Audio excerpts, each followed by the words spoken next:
I mean, I used to work for an advertising agency. I've got some idea of what qualitative research is, and it doesn't really mention those skills at all in this. It seems to be all about analysis of company data, quantitative metrics, quantitative research. That role is about things like Nielsen and Mori. All right, what's up, everyone? Just saying hi. I'm going to watch this hearing and talk a bit about it while we're doing it. I'll paste a link to the stream in the chat. If you have any questions, feel free to ask in the chat as well. Is that there are people, and I'm not saying there's anything wrong with this, there are people whose job it is to look at company data, and from that company data, which is based on insights of players, to work to improve the company's understanding of players, the design of the game around players. And in terms of the regression analysis, I would imagine is to understand, when do people start to disaggregate from the game or increase their activity. So actually to understand people's behaviour within the context of the game. What's up, Christopher? What's up, Charlie? Okay, so to your first point, absolutely yes. We have lots of people looking at, how do we design the game to make it more appealing? No doubt about that. The regression analysis, and I used to run the team that this role is being hired into, will be about taking survey data and doing basic regression analysis on that. So that player insights role is really on the soft side of marketing analysis. On the quantitative side, we have lots of data scientists in King who will look at that behavioural data and analyse it. How many data? How many roughly? I think we've got about 50 or 60. I'm not sure. Yeah. So their job is to analyse the data of player behaviour. Yes. Yeah. Okay. And we've spoken to other companies about this who have similar functions within their business, and they create multiple different categories of types of player. So based on a profile of not necessarily of individual players, but maybe 100 different player profiles. Do you have something similar? No, we don't. So as I said earlier, the game is optimised for the average, which is a very technical way of saying, we make the game fair, the rules are the same for everyone. We will look at people who spend in different tiers of spend, and we will also look at what type of handset is being used, because that can make a difference to the coding of the game. Do you make a game that's available to relatively older models of it's kind of my first time doing this, so iPhones, bear with me. Or similar, or not, which obviously affects the audience potential.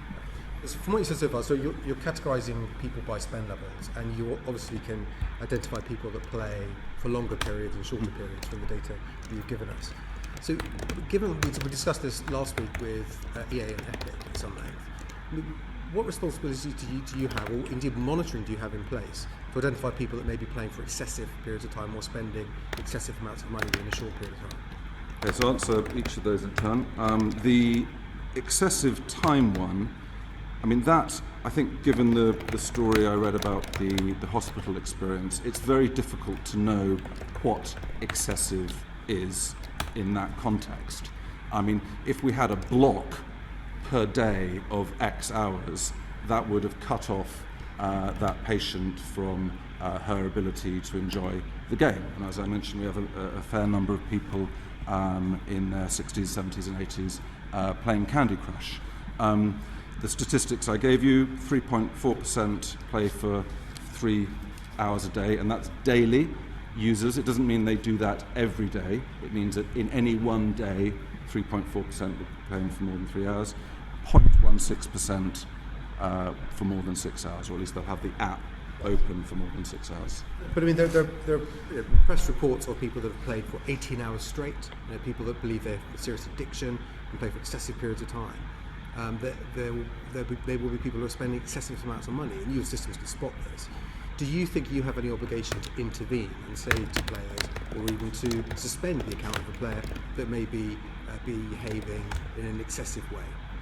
So I didn't answer your money question, so I'll come back to that. We looked at we look at how people spend. Yeah? The highest level of spend in Candy Crush in 2018, this is worldwide, was $2,600 in a day. That was the top. That sounds, and it is, a large amount of money. But what that player bought was 25 $106 bundles, which they then used over a 7-month period. so that works out at roughly $370 per month. And then after they had depleted that, because when you spend, you're buying gold bars that you then use. This is a great question. After they depleted asking that, about they actual bought another 10 addicts and what they're packages currently struggling with. $106 each. Now, there was a sale on at the time, so they were making a rational decision because they're obviously rationally depleted and then buy again. We have customer support available in, I think, 24 languages. We have, from the 270 million players, between 2 and 3 contacts a month from people who are concerned about having spent too much money or time in the game. Always gameplay has been on a path where they are playing for longer and longer periods, maybe well over 6 hours a day, or spending increasingly large amounts of money. Is it ever your policy to actually contact that player and say, we may suspend your account, we may intervene to see, are you content with the amount, are you aware of how much you're playing and how much you're spending? So we used to do that. And we would send an email out when players' spend was $250 in a week for the first time. Yeah. And it was an email that said, we notice you're enjoying the game a lot at the moment. Are you sure you're happy with this? And email is very effective for the most engaged players, including those who spend a lot of money. And we got back, I wouldn't spend the money if I didn't have it, and things like, I'm fine, please leave me alone. And we felt it was too intrusive, so we stopped doing that. Now, obviously, with the WHO announcement, we should look at this whole area again, and we will do that. But we have tried it before, and our players said they didn't like it. Yeah. Because your game, there was a survey done by Time magazine of 1,000 Candy Crush players. 30% of which said they thought they were addicted to it. If we just took, what was your figure for a weekly or daily players? Is it 270 million? Yeah. Monthly players. Yeah, monthly players. So, if 30% of those were addicted to it, that's a lot of people. Even if we just took the general theory that there are about 1% of people that play games that are addicted to them, that is still a lot of people who are addicted. And what I'm not getting is any sense that you feel you have a responsibility as a company to identify people that may be addicted.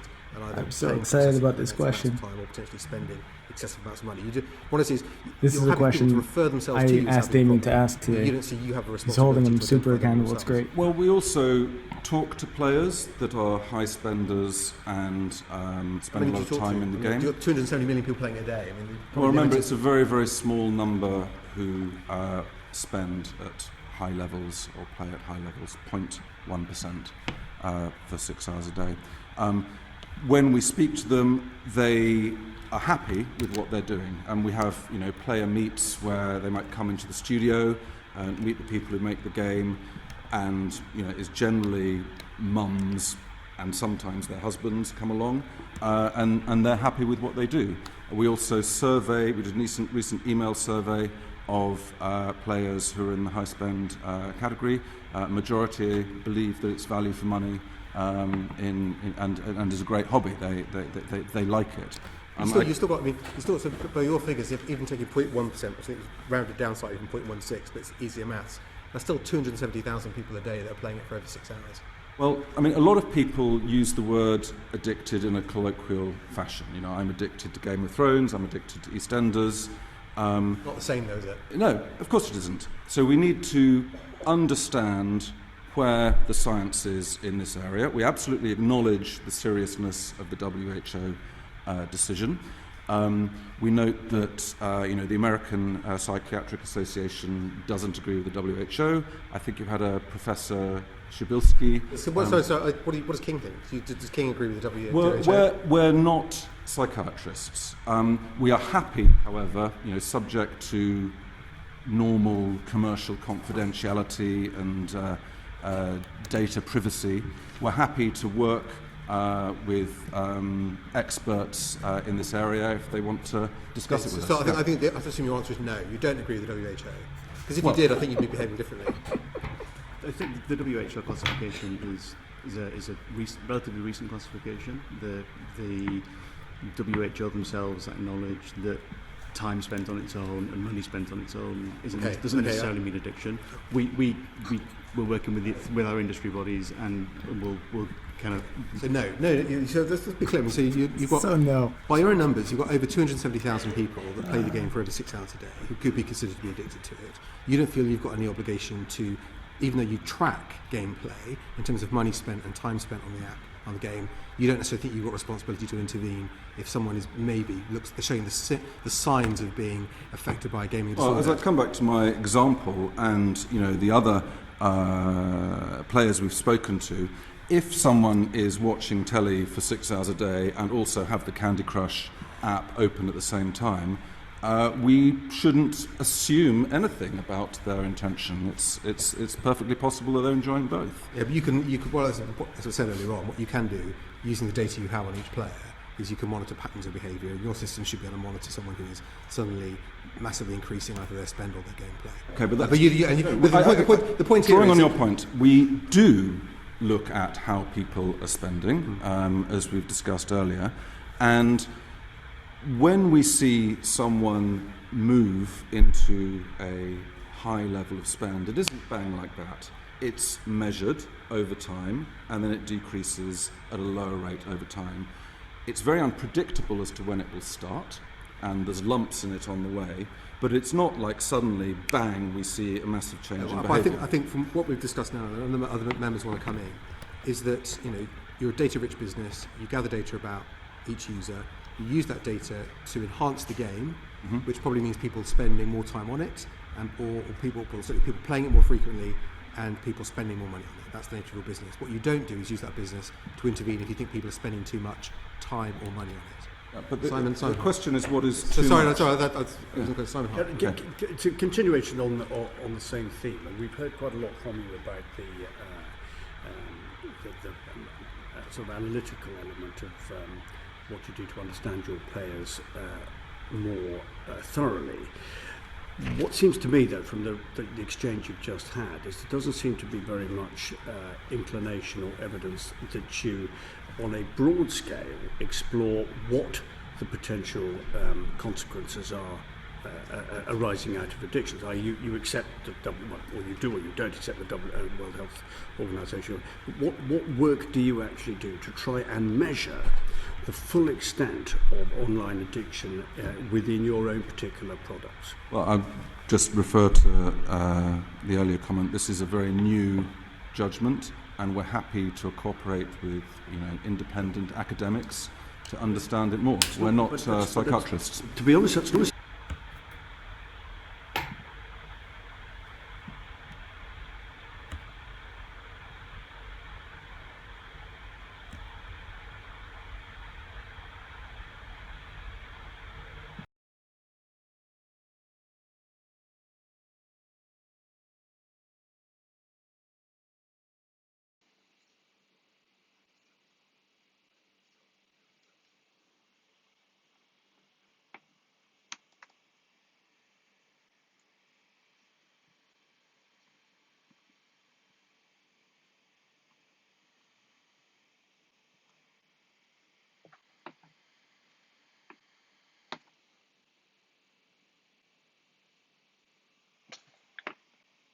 One sec, trying to figure this out.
the active principles that were put together with the industry 5 or 6 years ago now, about how to market games to people. Sorry, can I get back to that? Because as the Chairman said earlier on, to some extent relying on a quite an informal way of ascertaining the extent of the issue here, including self-referral. What I'm suggesting is that may not be a particularly scientific or effective way of actually measuring the effect of this addiction, and surely, or the addictive qualities of the products that you put to the market, surely you should be undertaking research which is a great deal more penetrative than simply relying on people to get in touch with them when they feel like it, which, as we know with other addictions, is a highly unlikely scenario anyway.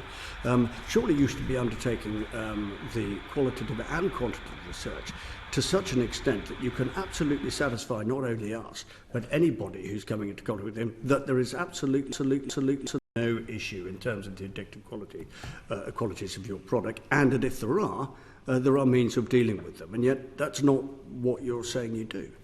Well, I mean, what we're saying is that we don't have evidence that there is a material problem here. But you don't have evidence that there isn't either, so because you haven't actually bothered to do the work. Well, we do, as I said, we ask our players, are you enjoying the game? Do you feel that you get value for money from the game?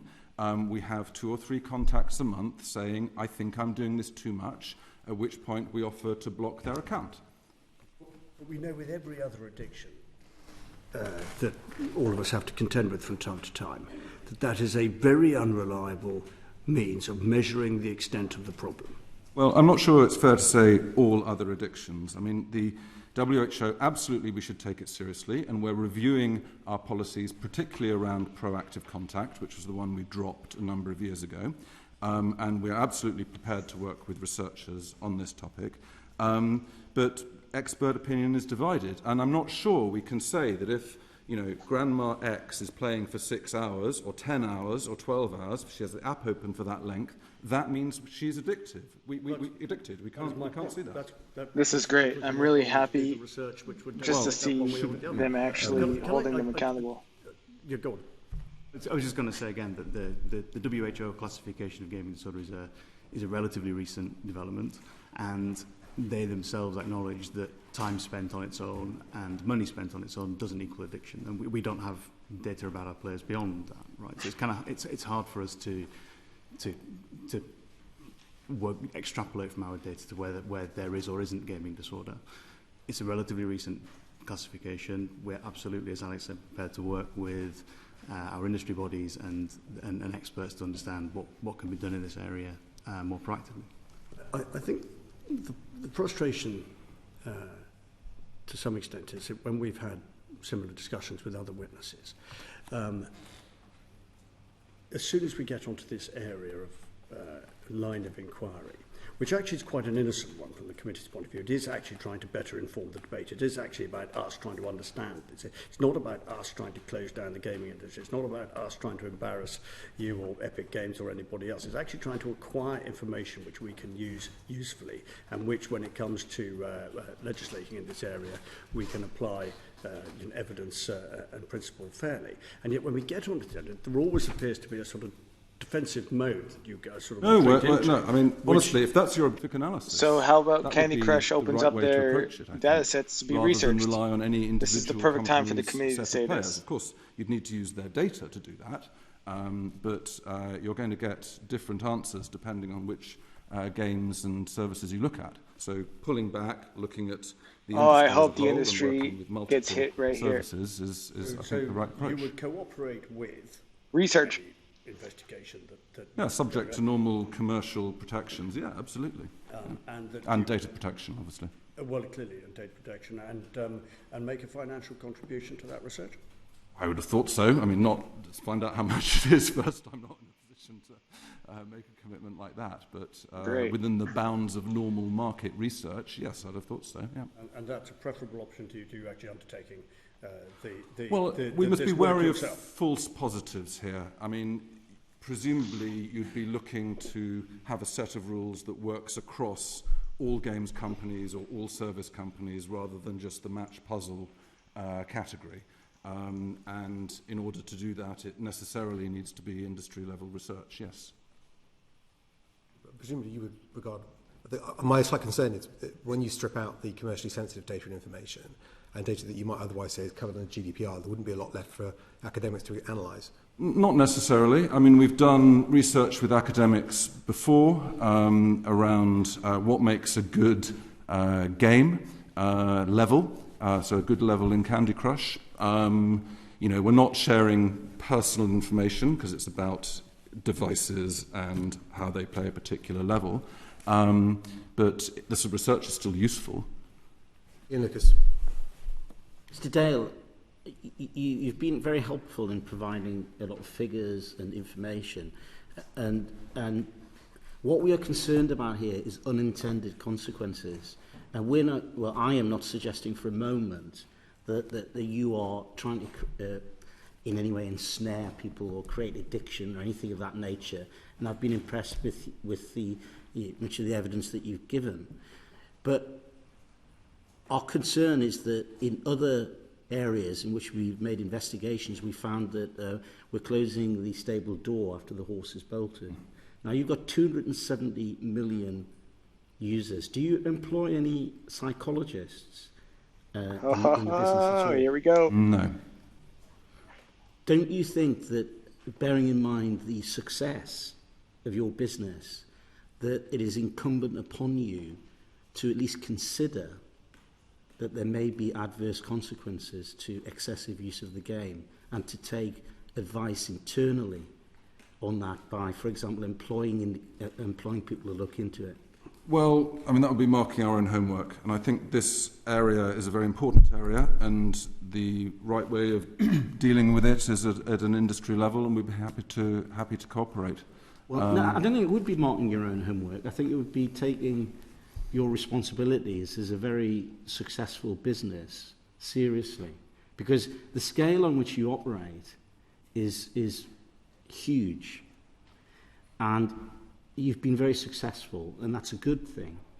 And we are concerned because in other areas we found difficulties in King, and we spend a lot of energy talking about and discussing this topic.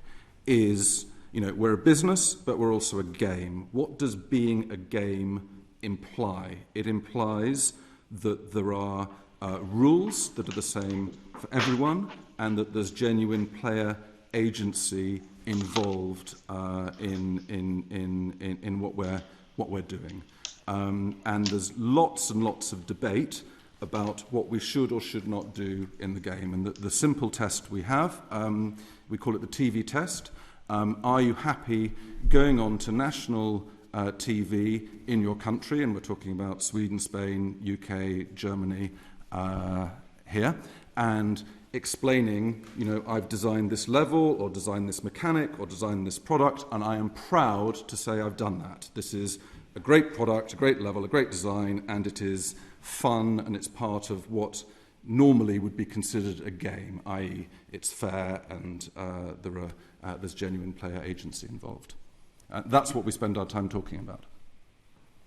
On the basis of the figures that you've just given us, over 9 million people play your game for over 3 hours a day. And it just seems to me that it's a long time. Well, I mean, I do that. People who commute, I think what's the average commute in the UK? It's probably over an hour each way plus tube. When we look at when people are playing our game, in Europe, we see there are peaks in the morning commute and peaks in the evening commute. So people are playing as they're commuting. In the US, people drive to work, so they're not playing Candy Crush. They tend to play last thing at night, quite often as a married couple, we understand. Do you not agree with me that it would be helpful for you as a business, given the success that you've had, the financial success, and the scale of the numbers of people who play the game, to have some independent research within your business about the possibility of addiction before you... No, I totally agree with you. I mean, the key word there is it needs to be independent, and we're happy to participate in that. But that could be internal. Well, it's not independent if it's internal. Well, I think it could be. You could commission, I think some academics. It may be seen as criticised, but if you come here today and you told me that you commissioned research into this issue, I'd have been pleased to hear it.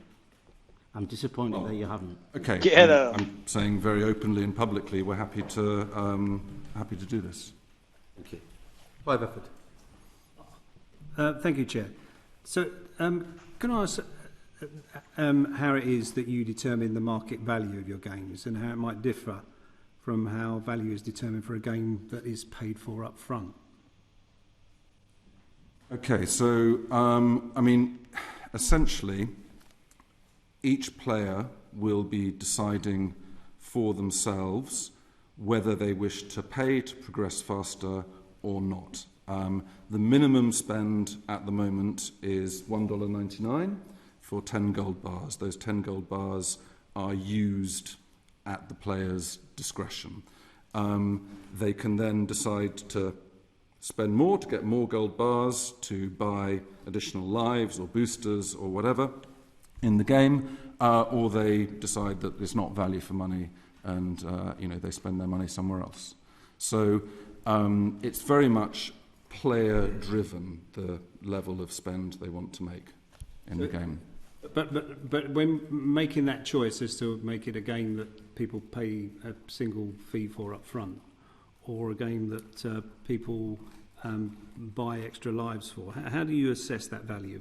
What goes into that? A bit of historical context is important here as well. So 10 years ago, games, including mobile games, were generally young, male, and by young I mean 25, 35, typical console audience.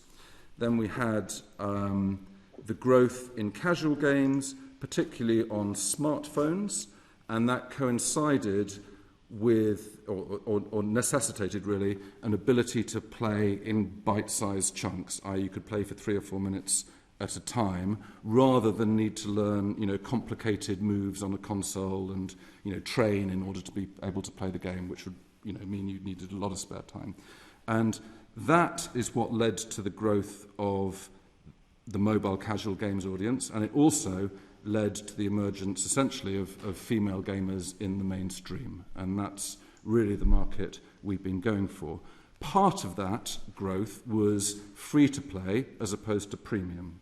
Premium is when you pay a fixed amount up front, though sometimes you have to pay extra as well in those games. Free-to-play is as I've described.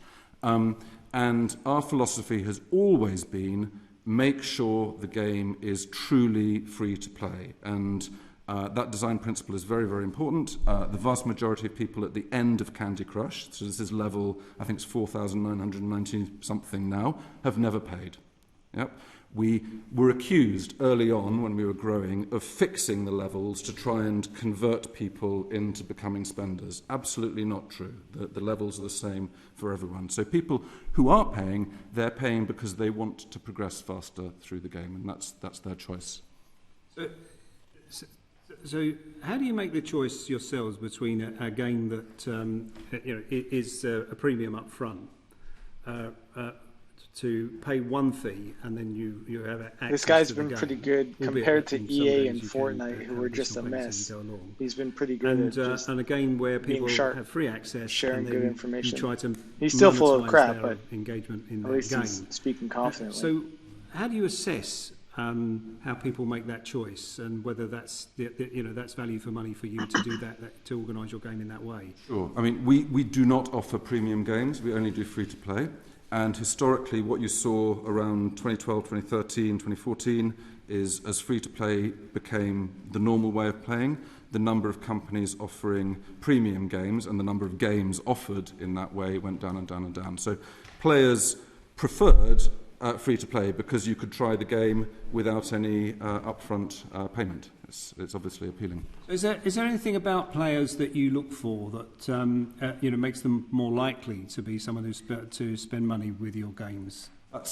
It's very, very difficult to understand that in advance. I mean, we do not know, and the conversion from being a free player to a paying player can happen at any point in a player's lifetime with us. It could happen in the first week, it could happen after a year, it could happen after This is 5 the hearing years. that's going on right now live with Candy Crush, So and you have the gaming lobby will come up after no them. way of, The Fortnite and EA videos, you can search recording data YouTube, or and there's a bunch of information- clips about them. Information you exchange perhaps through a platform like Facebook that would assist you in identifying those people that might be more likely to spend money with your. So there are two, in terms of customer acquisition, there are two different points there. First of all, if Facebook and Google and our other partners really engaged gamers, and obviously those are people in the casual space that are of interest to us. Secondly, if a player stops playing Candy Crush and leaves King, well, maybe actually they'd be interested in another game for King. So we might offer another game from our stable of games to them through advertising. And that's advertising that you'll purchase through Facebook or some other. We buy the advertising ourselves, yes. Yeah. Yes. And so how much does it cost to build and maintain Candy Crush, and how much do you need to make from each player on average to make it a viable game? Well, that's something that I think would be going too far in terms of public data sharing. What I will say is that, players, the value of a player varies enormously by country, by device, by time, and there's no single answer to that question. So you wouldn't be able to tell me what the average monthly revenue per player is then? Oh, well, I mean, I've got some data here that I can share, if you like. This has been, close inverted commas, approved. So 270 million players a month, 2 billion net revenue to King, which is 62 cents per active monthly player on average, 60% Americas, 30% Europe, Middle East and Africa. So that's the King published data. Moving to third-party market data, we have 3 to 5% of players spend monthly. That doesn't mean they spend every month, but it's in any one month, and they will spend on average $10 per month for in any genre. So that's a cross-genre statistic. Then what we've done for the committee is we've looked at third-party market data for match puzzle, and this is the category that we operate in. So it's games from companies like King, Peak, Playrix, similar. And what we see there is that of all payers, the annual mean is $170. So that's slightly above the all-genre number. And the median is $21.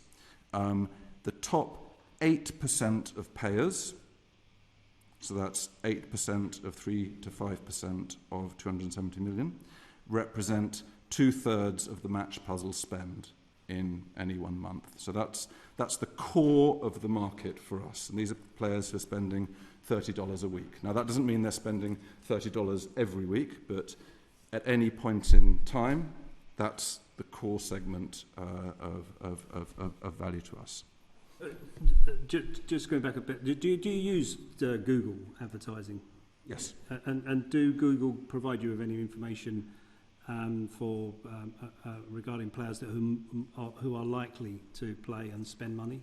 Is there any information that comes indirectly, yes, but things have changed quite a lot since I was in charge of marketing. It's a very rapidly evolving technology. Good or bad? Probably good.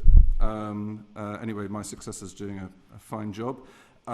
So I think I'll get back to you in detail on that, i.e. the types of service we get from Google. I think I'm right in saying that they don't hand over their data about their customers to us. No, they probably wouldn't, but they could identify for you people who it's worth your while targeting. Is that how it works? So we would buy advertising, inventory, and we would the partners typically try and target that at segments. Yeah, but it's not just a sort of a trawling exercise, is it? It's more sophisticated, isn't it? But don't Google sell themselves to you on the basis of their ability it is definitely hit a right market. Yeah, it's very sophisticated, but I think the important thing to remember is that the vast majority of our players do not come through advertising. They see someone playing Candy Crush, they're interested in it, they go to the App Store. We call these organic installs. They know that the game is reputable and King is reputable, and they download the game. So that's how the vast majority of our installs are essentially free. They're organic. Giles Watling. Thank you. Gentlemen, you must be aware of the famous addictive spiral. I have a copy of it on the wall of my office whereby, and it applies particularly to Twitter, you make a tweet and then X minutes later you feel the urge to check if anybody's responded, and if they haven't, you go round again and you might retweet, and then you go round in circles. Now, was this chap, this accountant stroke dating agency fellow who came up with the idea of Candy Crush, did he build in an addictive spiral into the game? So Candy Crush is a compelling game. In terms of the prompts you're talking about, we do send emails to players and we do send push notifications to players. But what we find is that it is the most highly engaged players who respond to the emails and the push notifications. So it's not that the emails and push notifications are making them more highly engaged, it's the more highly engaged players respond to those emails and push notifications. You said earlier that you use the term when people complete the game, and I understand that Candy Crush is not a game you can ever really compete. You've got sort of thousands of levels, but you do complete sections of the game at a time. And is that designed in an addictive way, so you complete one and you go on to another? The game is designed to be Yeah, fun. thanks for being here. I go back Here's to the principles I was famous talking about "we earlier. design our games We're to be making fun" a game line. with genuine player agency and consistent rules, and we want it to be fun. We don't discriminate between different types of player in terms of the actual gameplay. Fun is the mantra. Make every day more fun. That's what we believe. Is there a built-in signal within the game that now you need to invest? You need to make No, absolutely not. There isn't. So, No. so it is just something that people want to do because they get the urge. We encourage people to spend, but it's not a built-in signal in the game. So we might put together, and this will be seen by all players, a conversion offer.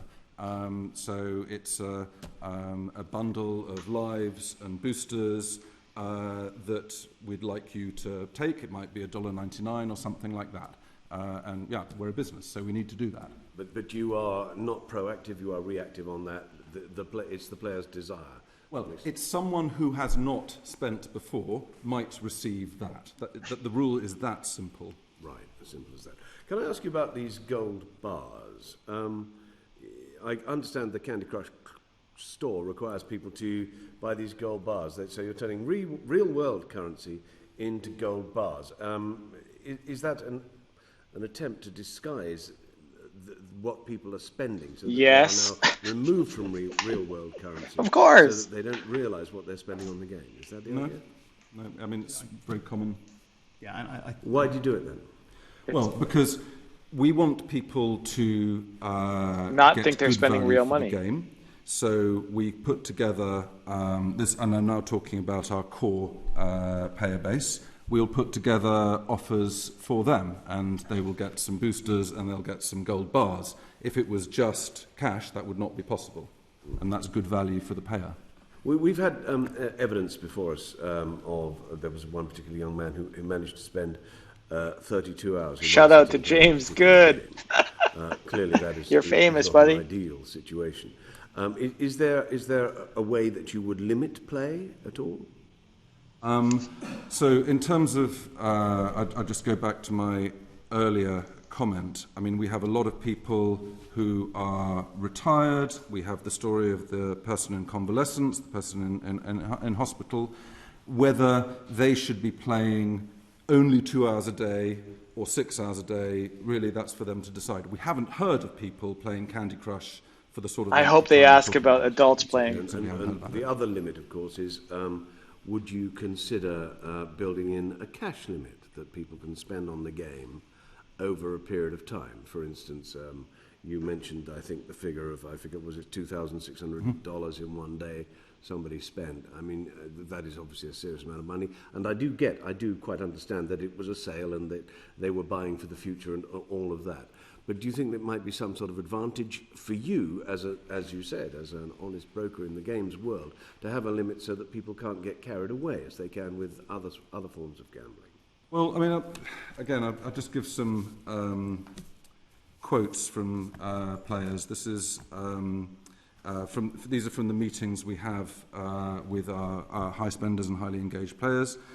This is from Sarah, who, over, I imagine, the full 7-year period, has spent $7,000 in Candy Crush. She filled in a questionnaire, and we sent her a Candy Crush branded Monopoly set to thank her for filling in the questionnaire.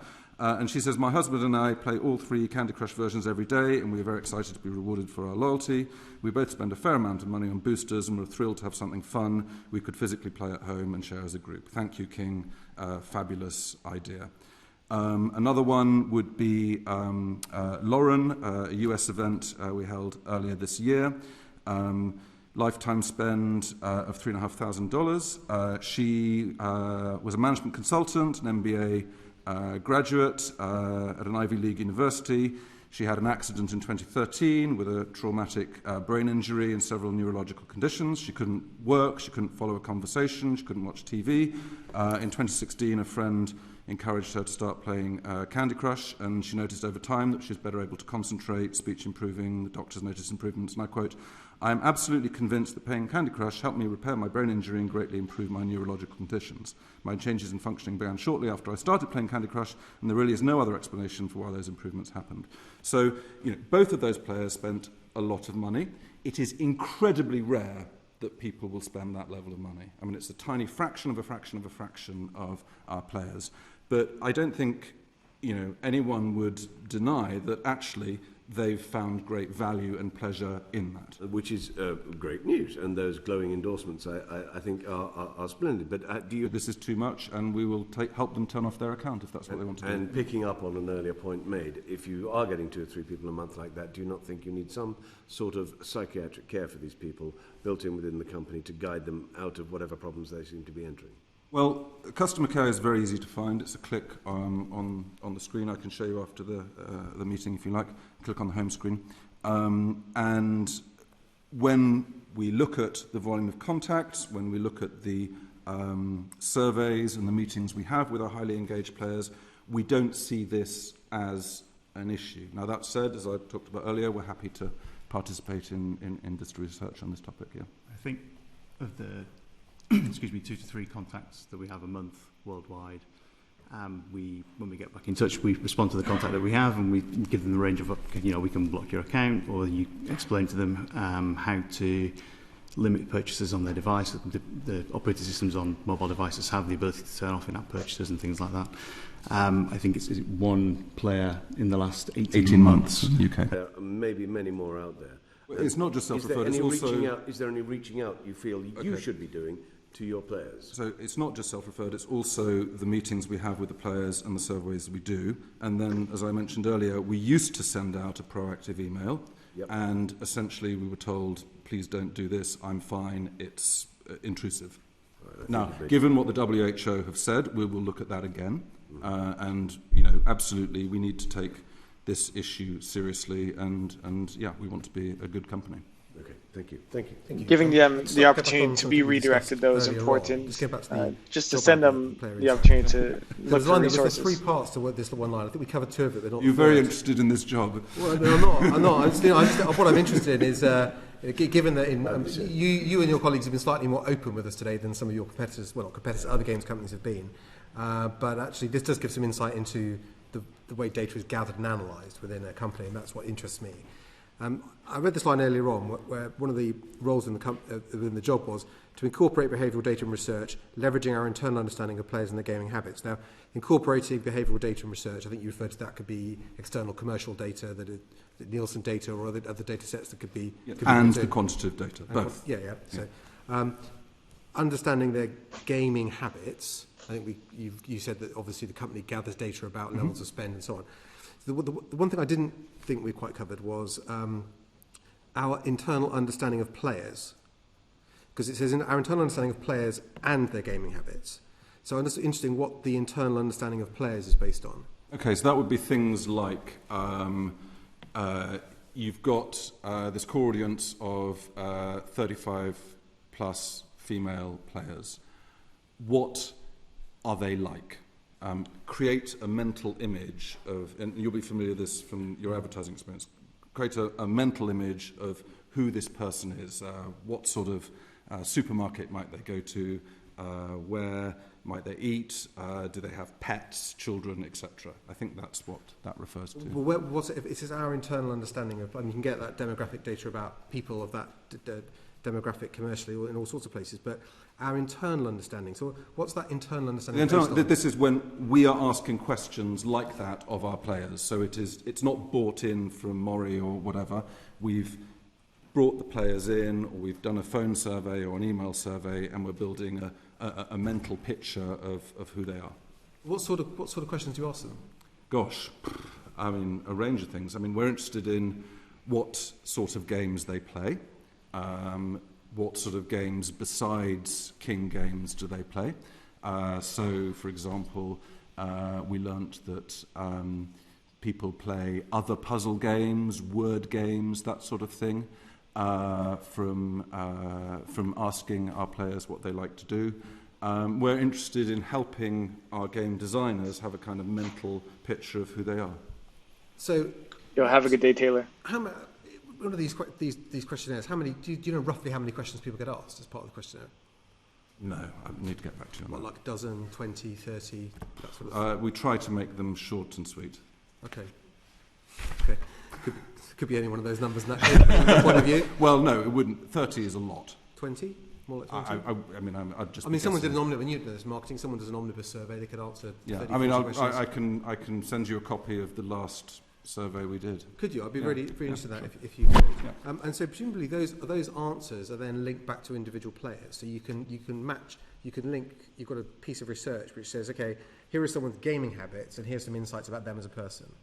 Yes, we can do that, and we would do that for gaming habits in particular. I think for the other stuff, like do they have a cat or not, or what pets do they have? Yeah, sure. If you have any questions, feel free to ask them. The cat stuff is really for understanding what sort of picture are we painting of a customer. How's that valuable?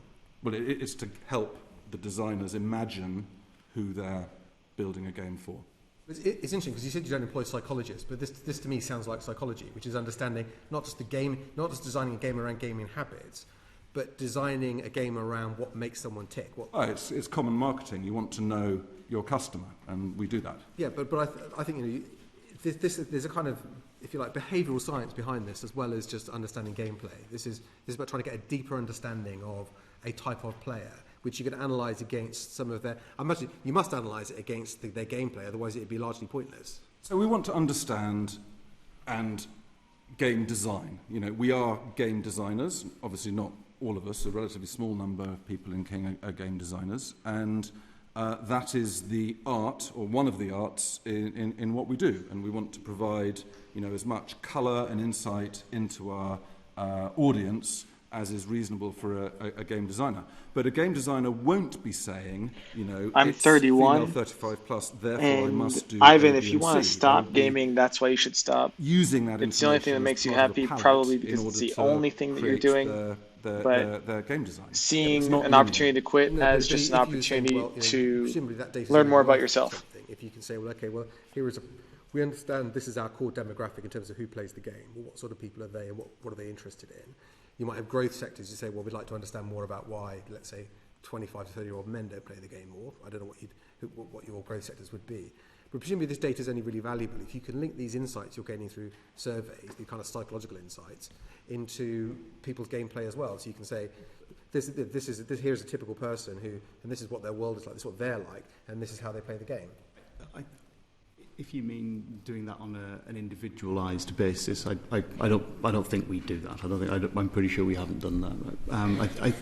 Alex used to run the department, but I remember from not long after I joined the company, one of the questions that we asked the audience was, do they consider themselves as gamers? Right? And a lot of the people in our demographic, target demographic 35. I'm just going to turn this down for a second and answer this question for NoFap. I think that NoFap is really great. I think that porn generally is something I don't believe in watching. I don't think it's really good for me, and I know it's not really good for other people. So something to think about. That we can get from the surveys, and that might be an example of how we use it. But the survey's anonymised. I'm not sure now, actually. No, get back to you on that. I imagine. I'd imagine they're not. I mean, because if they're we follow all normal data protection requirements, so I'll get back to you on that. Yeah, if they're not anonymised, I'd imagine if you've got a known player, so you approach someone who's one of your customers, you've got their games play data, you're asking them to you're asking them to fill out a survey about themselves. If it's not anonymised, I'd imagine that's the purpose of that, is so you can link a psychological profile of someone to their games playing. But as Alex said, we don't change the game design on an individualised basis, right? So you'd be learning about it. You're gaining insights to inform game design in the future. You're not creating a unique game experience for each individual player, but you're using, I would say, sort of psychological insights as well as insights on gameplay to improve the design of the game for everybody. Well, back to the earlier question, we do not employ behavioural psychologists or similar. We have game designers who are, a unique bunch with very varied backgrounds, whose first concern is about games and are driven by a passion for games. So they'll be looking for insights and clues as to, is this concept I'm working on going to be fun for a particular audience or not? And sorry to interrupt, but to me the distinction you make there, to me it sounds like someone saying, I don't employ a chef in my home, but I do employ someone who cooks my food. I think I don't employ a psychologist, but I have got loads of people that are gaining. We don't employ psychologists, but we do, use psychology in games. It's when you're playing a game, whether it's Scrabble or Monopoly or Candy Crush or something else, that game has been designed by someone. There will be feedback incorporated in people's appreciation and understanding of different elements of the game have changed over time, and that's, I think, a quite normal product development / marketing thing to do. Every business would want to do that. I mean, thank you for agreeing to send the survey, a sample survey to us. Mm-hmm. Obviously, we don't expect that to include any individual's personal information, just the questions that someone was asked, because I think one of the reasons we're interested in that, in the work we've done looking at the work of companies like Cambridge Analytica and Facebook, is that these sorts of surveys added to data are used to gain psychological insights about people, and I think obviously if that's being done to aid games design, then that's something that we take an interest in, because obviously from our point of view, as a company, within the rules that exist, you can do as you please, but I mean we want to make sure if people's data is being used in this way, it's something they've given their informed consent to. I mean, maybe going back to how we design the games, I mentioned the Mother's Day. The next thing we would do is what we call a play test, where we'd take a game, it could be relatively early stage, and allow people to play it through something called Test Cloud, and there they know exactly what they're doing. It tends to be biased towards expert gamers, and we'll see how are they playing this game. And then we might do more of a quantitative play test, where the game is released to tens of thousands of people in a particular market, and we'll look at how that game is being played. And all that quantitative feedback will be incorporated into the design of the game. Yeah. So, just a final one on this. How many of these surveys do you think you do in a year? Don't know. Get back to you on that. Not many. I mean, I don't know if it's one a month or more than that. Don't know. One survey. How many people? Well, I mean, I haven't been involved in the marketing for 2 years, so I will get back to you with a proper answer. Yeah, in terms of the number of respondents, and that's the thing. Yeah, number of surveys. Rather than the number of surveys. Okay, you want the number of respondents? Fine. Yeah. We'll see if we've got that. Thank you, Ian Lucas. Do you know what proportion of Candy Crush players log in via Facebook and play directly on Facebook? I can't give you the numbers. Let me say this though: a significant majority of our players don't create any kind of registration with King to play the games at all. So you can download the game from the App Store and just start playing. And we create effectively an anonymous account for you, so that we can make sure that the sessions work, and that if you buy something through the platform that you're playing on, then you can deliver that purchase to you and so on. But you don't have to give us a username, an email address, or anything like that. So what proportion do give an email address? So of your users, Yeah. you don't give me numbers, but give me a rough percentage. A significant majority don't connect. So would that be 30% or 10%? Do you know? I can't really share that because of the sensitivities around the public information. I'm sorry about that. Okay. So can you give me a percentage about what proportion of your Candy Crush players play directly on Facebook? On the Facebook, I don't actually know that. Do you know that? Will your company? We can get back in confidence. We can get back to that. I don't know that. So is that commercially sensitive information? Yes, I think so. Yeah. Do you share data with Facebook? If somebody plays Candy Crush on the Facebook website, on that platform, Facebook will get some information about the fact that they're playing the game. They'll know that it's their site, right? So they collect data. So they will know from the site that somebody's playing Candy Crush through that. So they'll on their site they'll know that their customer, it's their website, has played Candy Crush. They'll be able to see that, and on that platform the payments run through Facebook, so they'll know that whether their players have spent or not. Do you share any data with Facebook with non-Facebook users who are Candy Crush players? Say that again. Do you share any data with Facebook from Candy Crush players who are not Facebook users or who just play Candy Crush through you? Do you pass any of that information on? What's up, Eugene? Good to see you. Thanks for being here. If someone playing on a mobile device logs in to creates an account on Candy Crush or whichever game it is using Facebook's login API. So it's a facility that we offer to enable a player to create an account. And the reasons that they might do that is so that they can track their progress across multiple devices typically, or they can restore progress if they get a new device or something like that.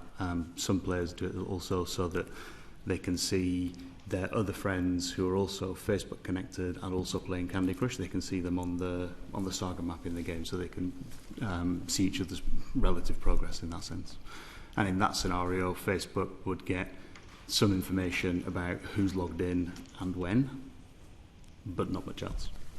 So if someone has no connection with Facebook whatsoever on their account and they play Candy Crush, do you share the fact that they play Candy Crush with Facebook? No, except that we have some ads in the game, and if the Facebook is the ad network that delivers the ad, then they'll see that the inventory is available in Candy Crush as the inventory source. So Facebook would know that a Candy Crush player was playing Candy Crush, even though an individual had no relationship with Facebook. Facebook, I think I'm right in saying this, Facebook only serve ads to people who are also their customers elsewhere. So they wouldn't. So it would be someone who has a relationship with Facebook. But the information that they get in the advertising scenario is what the inventory is. So it's somebody playing on a mobile device, playing Candy Crush, and that's the dimensions of that inventory. This motherfucker. You mentioned GDPR. This guy's attacking me on Twitter again. Differentiated as a result of GDPR. This is great. Relationship with Facebook changed because of the introduction of GDPR? Yes, well, Facebook changed a number of the ways that they shared data with us and with everybody else. As a result of people using their Facebook login, they changed their APIs, and as a result, our relationship. That was as a result of GDPR. They changed it. It was GDPR and Cambridge Analytica happened at the same time, right? So it was. You'd have to ask them exactly what. You'd have quite close together. You'd have to ask them what prompted what. So before GDPR and before Cambridge Analytica, you had a relationship with Facebook, and Oh, at that stage, hold on. Sorry. Was Facebook able to access business through Candy Crush? What do you mean by access business? Sorry, Access individual users and identify individual users. If a user connected their account using the Facebook login API, function that we have in the game, then yes, Facebook would know who that player was and when they were playing, because that's what the login allows. What about if they didn't access it through Facebook? They accessed it just through you. No. You didn't have a data sharing agreement with, or you're a Facebook developer? Are you treated it? Is that a? We're a Facebook developer. Well, we have an app on their platform. Yes. Okay. Just to unclear that. So Facebook, for Facebook customers who log in to Candy Crush via the Facebook login, so Facebook will know who they are, it will know when they play, and it will know when they make a purchase. Not if it's on a mobile device. On a mobile device, on their website. Yeah. Facebook will know when they've made a purchase because they process the payments on their site. That's fine. I understand that. It's in their developer agreement. For games, they can often know what level within a game that someone's reached as well. Would that be data that King share with Facebook? On the Facebook developer portal, that's listed as one of the sources of data that Facebook would get. I'm pretty sure they don't get that from the mobile integration. They may see that on the website. I'm not sure. Okay, but also that gathering this data means that if I was an advertiser and I wanted to target people who are Candy Crush customers who frequently spend money on Candy Crush, then Facebook could give me data. Well, Facebook wouldn't give me the data. Facebook would allow me to market to people like that. For people that are on their platform, yes. Yeah. See you later. Yeah. I just wanted Thanks for joining us. Then on the data you get back from Facebook. Mm-hmm. Well, perhaps could you tell us what your understanding is of the data you get from Facebook for people that use the login? So people that use the login, I've got a list. We get a username from them. That we get an email address from the user. That's user configurable. They can disable that if they want to. We get an access token, so we don't get their Facebook password. We get an authentication token from them. At the player's option, we can see their friends list, but only those players who are also playing Candy Crush and have logged in and have agreed to share their friends list. So both players have opted in basically to enable us to see and place each other on their friends map. So we see that.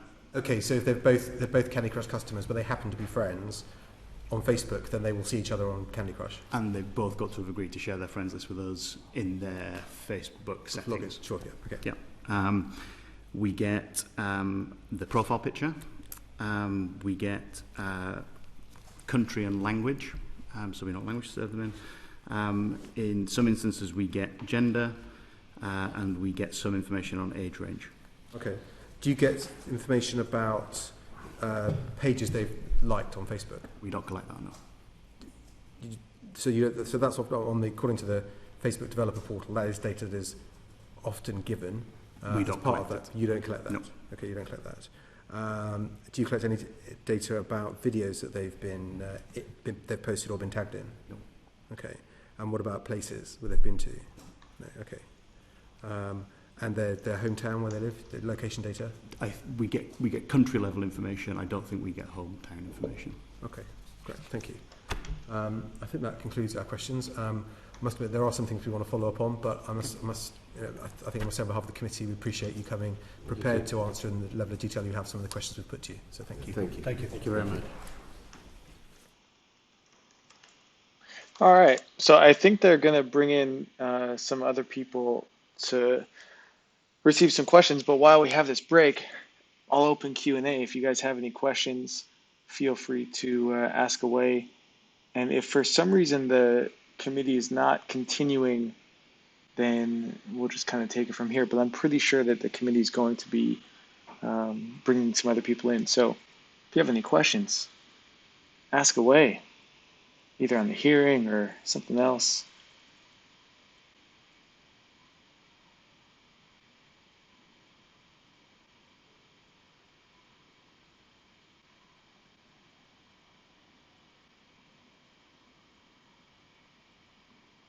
It's kind of the first time I've done the live stream, so. All right, Paul, yeah, pretty good discussion. You can definitely tell that, I'll refer to them as Candy Crush. We're far more prepared and, probably had watched the other hearings and kind of saw a lot of the mistakes. So that was good. They were definitely sharp, but you could also see that the committee on some of the questions is, holding them a lot more accountable, which is great too. And yeah, I think the hearing's been decent. The more that they're in front of these committees and feeling the pressure, the better. All right, Sim, I hope I said your name right. You keep bouncing between video games and fapping. To be honest, I know that when I was fapping, I had increased anxiety, definitely the next day and for the couple days after that. So for me, if I'm feeling anxious, then naturally I'm going to crave games more and more and more. Good afternoon. Thank you to members of our second panel for joining us today. I wonder if I could start off by all right, we'll jump back in, but I'll have some time for Q&A. Dr. Richard Wilson. Here we go. As you know, we've heard throughout the inquiry from individuals coming forward and by organisations like Game Quitters about problems some people have with gaming addiction, how they try and manage that. And you'll have heard as well our discussions with some games companies about the World Health Organization's categorization of gaming disorder as a medical condition. As you are the leaders of two sort of trade bodies that are relevant to this sector, I'd be interested to know what your position is on that. Both on the claim made by many games players that they feel they suffer from addiction, and also the view of the World Health Organization. Perhaps Joe, go first. Thank you so much for inviting us to this session today. So I think it's important, the WHO inclusion of gaming disorder in ICD-11 is ICD-11 is a statistical manual, and it's a very, very critical tool in order to understand, to track, to codify, compare, and share data on public health globally in a consistent manner. It's really important that we understand that because the WHO itself says that inclusion or exclusion is not a judgment on the validity of a condition or the efficacy of treatment. We do agree with a large part of the scientific and expert community who don't necessarily think that the WHO is basing this decision of inclusion on robust enough evidence, and they think that this is premature. Saying that, we are aware that people play to excess, and what we want to do as an industry is to help people find balance. And so, therefore, we really actively and will be redoubling our efforts to proactively make sure that people are empowered, that they understand that they can find balance, like millions of players who do find balance. We also want to empower caregivers so that they can protect their children, they can set parental controls, they can set screen time limits. And we also think that there's, really we believe that there is a more nuanced understanding of different kinds of games and genres of games, the different kinds of reasons why people choose to spend time in games, whether that be because I like a puzzle game to relax, or whether that be because I like a good story and good characters and good narrative. So we are in agreement, and we would like to see more robust research done. So this is why we will continue to engage and be in dialogue with the academic community and with health carers. Thank you. I've got one or two follow-up questions, but perhaps Richard Wilson would like to respond as well. Yes, thank you. Thank you for inviting me here today as well. I believe that anything can be done to excess. I think that's the first point. I think the second point is we've seen from evidence to this committee that there clearly are some people who play games excessively. I was particularly struck by the two individuals turned up who said they contacted game quitters. They were clearly playing games to excess. They were addicted. I'm also struck by the WHO's definition of gaming addiction, which is very tightly drawn, it seems to me. So I think that we have to recognise the WHO's decision on gaming disorder. I think it's important to recognise it because it's been drawn in, seems to me, a very reasonable and conservative way. So I think we need to take steps as an industry and also obviously working with government to make sure we can minimise the potential for gaming disorder. I mean, one encouraging thing I think that's come out from this inquiry, and I remember when we had our informal evidence gathering session right at the beginning of February, end of January, one of the things I said was I hope it would identify good practice. Well, one thing which I think has come out is quite clear that we need to do more to minimise the potential of game disorder. And what I think the positive thing that's come out is that most of the evidence that we've seen seems to indicate that there's small proportions of people suffering from game disorder. That's not to minimise the problem, but I think at least that is a positive thing to reflect on. I think one of the things that's struck me during this inquiry is, which has looked at both social media as well as gaming, not exclusively gaming, is that they are both data-rich businesses. When video games started, a game was made, people bought it, they played it. The person that made the game didn't have any data about how they played the game necessarily, or certainly not live data. They just knew they bought it and hoped they'd buy another one. Tim, I will now definitely do designed these more often. That's gathered about play. And on that basis, what responsibility do you think companies have to proactively identify people that could be in the harmful category? It could be people whose behaviour patterns are likely to indicate that they could be suffering from some form of gaming disorder. I think the diagnosis is not there. The tools to understand how to diagnose what is excessive screen time in general, what's excessive technology, that kind of thing needs more research. And I think what we'd rather do is empower people, is give people the information, give people the tools, help people have the discussion with each other and players and understand how to actually balance their lives. I think it's also fair to point out that there are many, many different kinds of games, many, many different kinds of hundreds of different genres. Not all games are the same. Not all games rely on live data. There are wonderful BAFTA-winning games that are 90-minute experiences, that are just pure story-driven narrative experiences, that you play single player or you just play on your own, or you just play without the use of the internet. So not all games rely on data, but I think, again, in a modern 21st century society, we are entering into a data-driven, algorithmic-driven world. And that is an internet-wide, a 21st century society-wide issue that we've got to have a sense of digital literacy. I believe the guy who was speaking before is Dr. Richard Wilson. In order to understand how to protect their privacy, how to protect themselves, and how to navigate this new world. I suppose, yeah, but I think the difference between now and the future, the difference between these database games, if you like, and games that aren't database on live in-play data, is that in games where they make their money out of in-game purchases or advertising based on the manner people play, it's a very different it's a very different mentality from the designer, because the designer's objective is to get as many people to spend as long on that game as possible in order to maximise their return. And companies like King and Epic and EA are not charities. They make their money through people spending money on their games, or EA with FIFA obviously through purchase as well.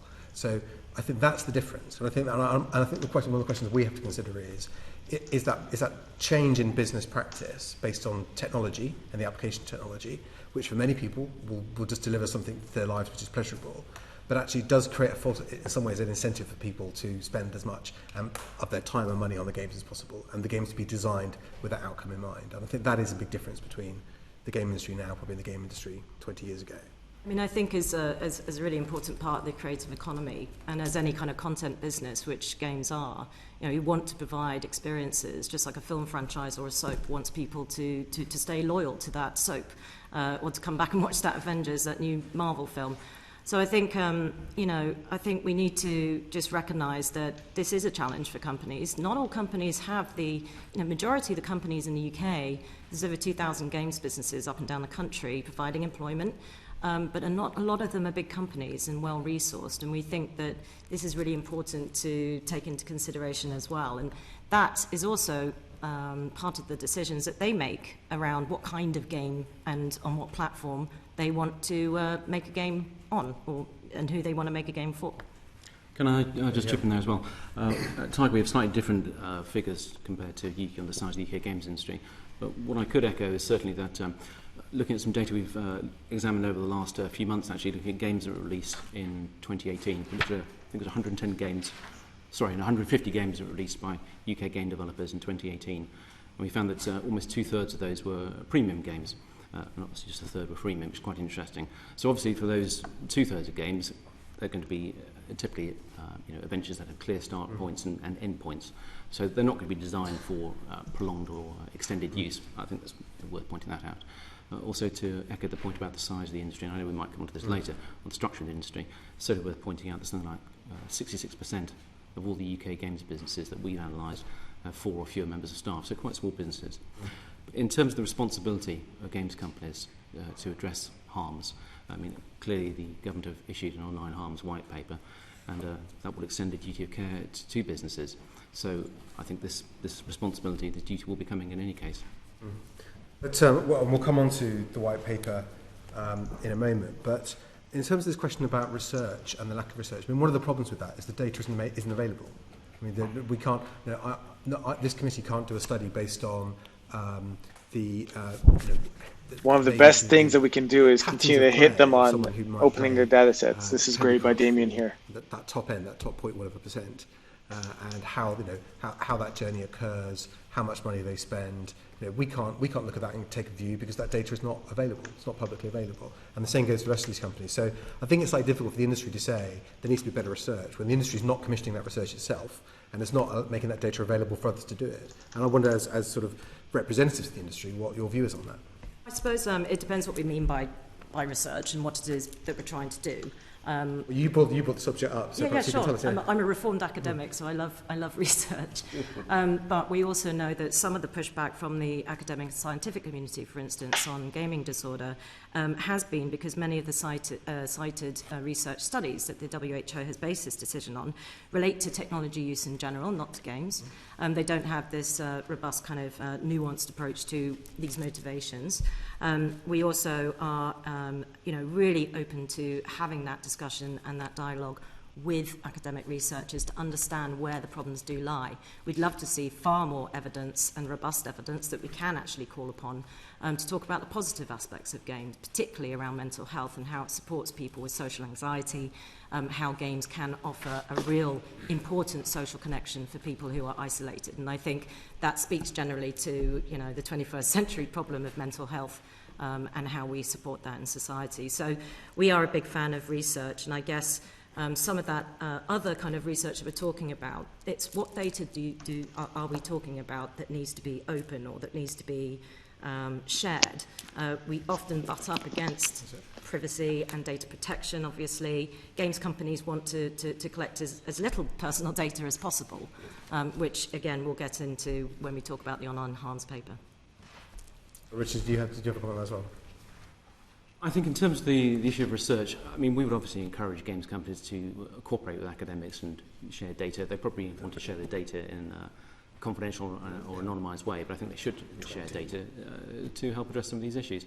I was quite struck by, I think it was Dr. Bowden-Jones who gave evidence to this committee, she made the point it's very important to separate funding from research. So I understand, again, in the online harms white paper, the government's looking for this to be cost neutral to the taxpayer, and so obviously industry would pay. But I was quite struck by her point saying that for research to be regarded as impartial, it shouldn't be associated with industry. Yeah. But I think the thing that strikes me from this is that we've spoken to a number of very big games companies that by volume of revenue and play and eyeball time have a huge section of the market. Not one of them believes they have a responsibility to proactively identify any of these issues in their players, even though they're gathering this data. They have this data, but they don't believe it's their responsibility to proactively look for it. They have to wait for referral from players. They won't commission additional research into it themselves. The industry doesn't seem to agree on any kind of definition of what gaming disorder might be, and if anything, disputes the fact that it might exist. And yet people are complaining of it. And the only thing you can really assume that is the industry either thinks this is a niche problem it doesn't have to worry itself about, or thinks the problem may not exist at all. But I cannot see anything the industry is doing now or proposing to do in the future which would add more clarity to this, which I think is probably where things like the Online Harms White Paper come in, which is that if we can't see the industry wishing to engage in this debate in a helpful way, then others need to have to define the problem for it. I think we are absolutely keen to engage in a helpful way, and that's why we do know that parents who talk to their children, for instance, or play games themselves, have a far better understanding of how to protect themselves from excessive playtime, and you have rules and you have a vocabulary that you can understand, and it becomes a really, really fruitful, constructive relationship. And I think that is the big challenge. Again, when we're talking about parents aren't the only data, ones who are struggling. Agree themselves within the community about screen time and the effects on people's mental health in general. UNICEF found that the negative effect of excessive gaming on mental well-being. The UNICEF thing's a report. It's not even a scientific study. Regularly. So this is such a new area. And remember, the internet's young. We're young as an industry, and we want to do the best for our players. We want to protect our community. We want to empower them. I think, with respect, actually, that sounds to me a lot like what Facebook would say, which is that ultimately it's down to the user, it's down to the family to control the settings. There's not really any data to say what we do is harmful. We hold the data, but we won't give it to you. So no one can tell. I don't think we're scientific experts, so I'm not sure if we hold the data to show whether it's harmful. Again, the academic community, who are the scientific experts, can't even, there is no consensus about screen time or about games in general. So we would like to see much more research that is robust, that's using the open science framework, that's pre-registering methodologies. That approach we think is going to be very helpful for society. I think we would again, I think what's going to be sustainable is the tools, the settings, the information, the help, and the support that is there for families to play in a healthy. Joe represents the UK gaming lobby. I'll go around in circles on this. The data that would inform that kind of research is data that's held by companies who won't share it, nor will they commission that themselves, nor will they come up with any definition themselves of what they think the problem might be that they should be looking for. And I think, and therefore, it seems to be that this will carry on until something really major happens, which shocks everyone into doing something about it. And I think when that happens, I think as most industries know, that is not a good position to be in. That's certainly not where I believe we're going to end up. And I think, again, the WHO classification is the start of a process. Implementation can take years. It's not been a very transparent process, we would say. We found out about this inclusion, and we've not seen any kind of open papers on this on the 23rd of December 2017. And so we want to continue a dialogue because the diagnostic tools aren't even there. I took Game Quitter's quiz last night, and that's not a diagnostic tool. So, we need these robust diagnostic tools. That's what the diagnostic manual ICD-11 is designed to do, and that's what we need to start looking at and watching and working with academics and protecting our players, constantly innovating in the way that we do that, which is what we've continued to do. Yeah, but the point is until people have access to data to do that, then the industry will always say that they don't accept the methodology or the results. And I think people might say, you might say, you want to be helpful. I've heard nothing that suggests what that help might be. Yeah, I mean, I think, again, we're in constructive dialogue with the academic community. It really also depends on what we're trying to find out. But this is like Facebook say that too. Facebook say we're willing to work with academics, but on their terms, only sharing data they want to be shared, with no right for the academics to inquire internally. And you can have that dialogue forever. And that dialogue will never take you to the solution because it is a process that is designed to fail. Also, the games are extremely different. So, again, are we talking about narrative-based games? Are we talking about I think we're aware of I think we know the definitions of different games. We know what we're talking about here. I don't think we're making any more progress. If I could bring in Simon Hart. Thank you. You mentioned earlier on, Josh, concentrating on you a bit, the theme is a consistent one about the wisdom of parents in being able to apply influence in regard to with regard to excessive usage.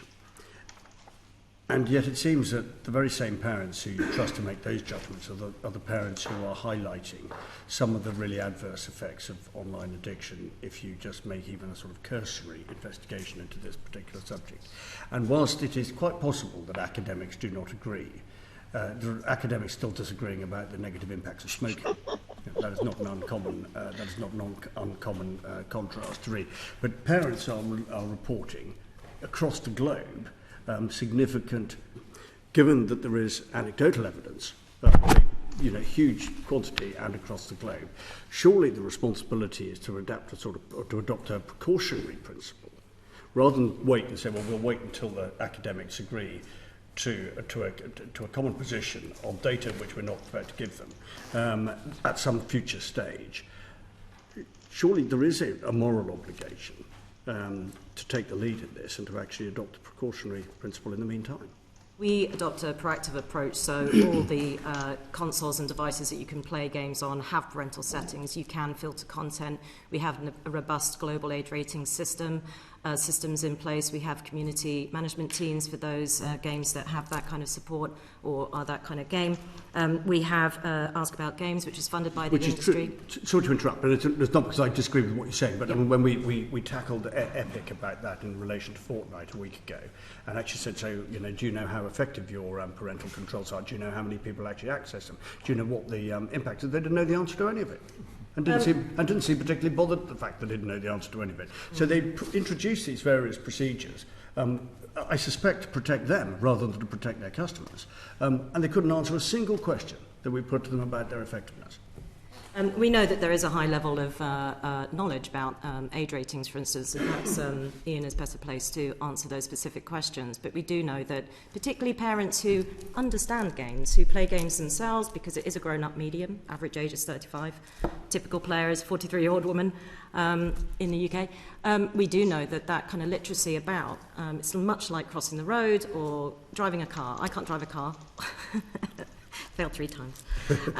But, it is much like that. It is a learned process. And what we're here to do, because we don't want to police the living room, but we really, really want parents and families and people to be able to have the enjoyable experience, because we love what we do. We love our industry. We love the content. We love the stories that we create. So we think that that is far more effective, and that's what we see. Parents are far more likely, if they understand games, like any content or any activity that a child does in particular, if they understand and engage with that activity, far more equipped to be able to manage behaviour, to make agreements on the amount of time played or when you can play. So when the white paper was launched and the Secretary of State said that there should be a presumption by gaming companies not to design games with addictive qualities. Do you foresee industry-wide cooperation with that ambition, or do you see a battle ahead with either this or the next Secretary of State or whoever might try and implement that particular ambition? We really welcome. Are we referring specifically to the online harms white paper? Yeah. We've really welcomed immense amount of engagement on that, and the online harms team meeting with us, having roundtables and so on. And we have been very, very proactive in really feeding into that consultation process and demonstrating, just in terms of the technical and the human solutions that the games industry already employs and deploys and continues to innovate in, is really effective. So are you going to cooperate with the ambition not to create games with addictive tendencies? We don't think that that's even a thing that happens. So, again, that needs to be defined. So say that again. You don't think... Well, what do you mean by an addictive tendency? I'm asking you the question. I don't think it's a very helpful way to look at game design as a highly skilled job. We talked about core loops. You have a core loop in a board game like Monopoly, which I don't play, by the way, because I get very violent with Monopoly. But you have a set of rules, and you have a compelling or an interesting story or an interesting thing to do. As we heard in the earlier session, particularly in the free-to-play game space, people have choice. I, as a 46-year-old woman, have choice not to play Candy Crush anymore. Not that I would. I continue to play, I promise. But I have choice in what games that I can play. So, and it's just the same with I have choice of what documentaries or what Netflix series that I want to watch.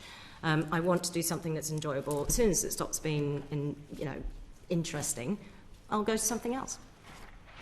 I'm sorry that it was probably my fault rather than yours, and I didn't completely fully understand that answer. Okay. The question that I asked was around addictive qualities and the Secretary of State's determination to address that in legislation that might follow this inquiry and when the sort of full extent of the white paper is understood and discussed. And I got the impression from your answer that there was that you didn't fully accept that there were addictive qualities, for example, in and around a game like Fortnite, which were arguably damaging, either directly in terms of people's own mental health or the consequence of spending very, very extended lengths of time on those kind of games. And do you accept in the first instance that that is actually a problem, or do you actually just simply not accept what the WHO says and you do not accept what parents across the globe are saying about it?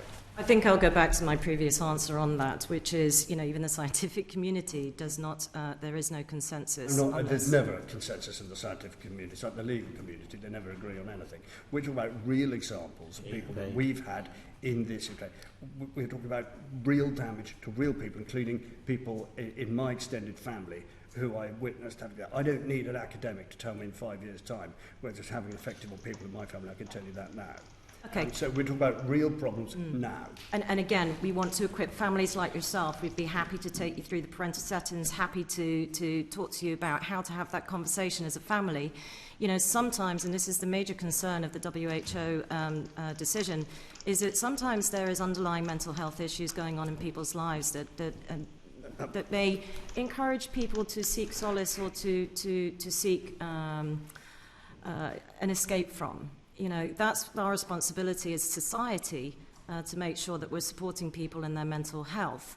Now, games have been shown multiple times and in numerous different case studies and examples, albeit maybe it's anecdotal, maybe it is. There are academic research papers around this, about quite the opposite. And again, how games can actually support people with mental health. The 5-time BAFTA-winning game Hellblade, made by a Cambridge-based company, actually worked with psychiatrists and psychologists to actually create a game that helped people understand and have empathy around quite severe mental health issues like psychosis. One glass of wine helps me a lot at the end of the day, 10 probably doesn't. I completely understand the point you're making, but that doesn't alter the fact, for 1 minute, that there are significant consequences for certain people, and the question is whether the industry has a responsibility to deal with those up front in a proactive way, and in a way which isn't just a token glance in the direction of the problem, or whether the industry just believes it's always somebody else's problem. We'll wait for however many years it takes for somebody to come up with something resembling compelling evidence, or we'll wait for however many years it takes for people like us to legislate. We already proactively do support players, and we support people in terms of the information they need, in terms of the parental settings, in terms of being able to switch off any in-game purchasing, in terms of being able to set time limits. It's a range of sophisticated tools which I don't see on Facebook or I don't see on in any other industries. People often say games need an off button. Well, they do have an off button. So what we absolutely agree with the intentions of the Online Harms White Paper, absolutely, particularly around illegal harms. This is an absolute responsibility of society.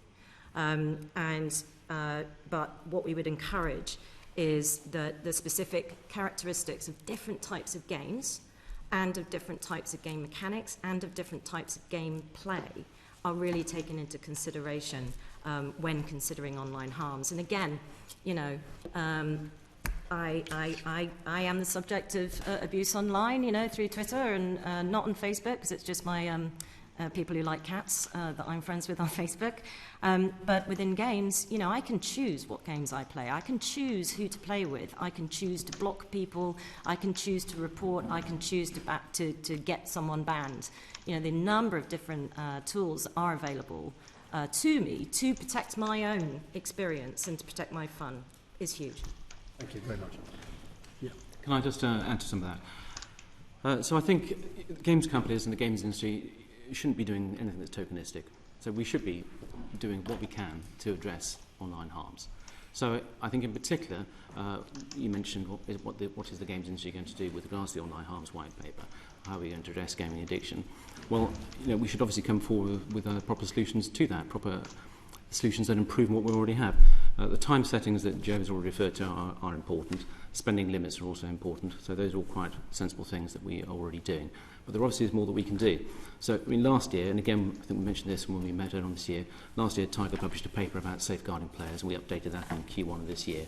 And one of the things we mentioned there was that game developers might want to consider ways to minimise the amount of time people were spending on games. They can actually build some of the features into the games.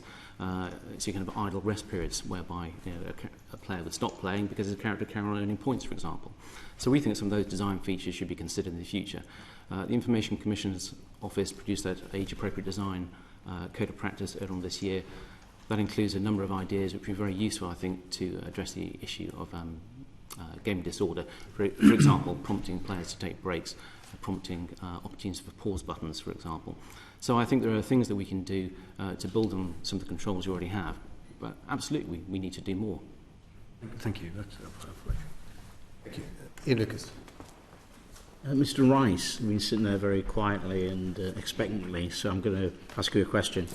Can you tell us more about the voluntary approach being developed around the online distribution of games and age verification? Specifically in terms of age verification or the ratings in general? Well, focusing on age verification, please. So if I can talk a little bit about how it compares to the physical world as well. Yeah. So in the UK, as I'm sure you're aware, the PEGI age rating system became part of UK law back in 2012, which means that any PEGI 12, 16 or 18 rated game physically cannot be sold to any persons underage. So well, back to the earlier question. Is all stems from the Video Recordings Act, which I'm sure you're aware was written back in the 80s. With regards to games which are made available online, so from storefronts such as Nintendo eShop or PlayStation Network or Xbox Live, all of the developers that sell games on there, so the actual consoles themselves, mandate the use of PEGI ratings, so you can't upload a game to those storefronts if it's not been classified by PEGI. Legally speaking, there are no restrictions as to who those storefronts can sell those products to in the same way, because the Video Recordings Act applies to devices capable of storing media, so you're talking a physical disc rather than online distribution. So Epic told me last week, as I'm sure you know. Oh, I do, yes. So what did you think of what Epic said last week? I think the answer that Epic put across didn't fully explain the situation. I do understand where they were coming from in terms of the responsibility of the person that's making the game versus the storefront that's selling it.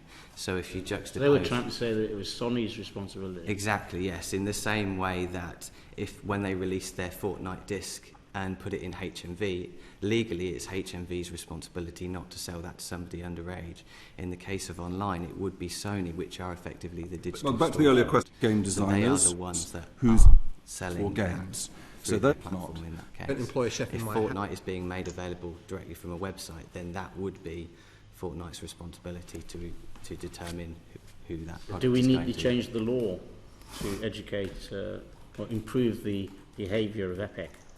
I mean, I would say that personally, we have to try and remain impartial and independent as a ratings body. We can't act as a lobbying organisation. However, you know, if that's something that government want to do, if they want to mandate the age verification is one of the best things for us to really be pushing for. Verified age verification. Then so be it. What I would say, sorry, because I'd just like to Well, build on here that, comes Joe Twist. Epic has its own storefront now. And it was very pleasing to see them in March announce that they were going to be voluntarily signing up to IARC, which is the International Age Rating System, which the digital storefront actually pays for so that developers don't have to.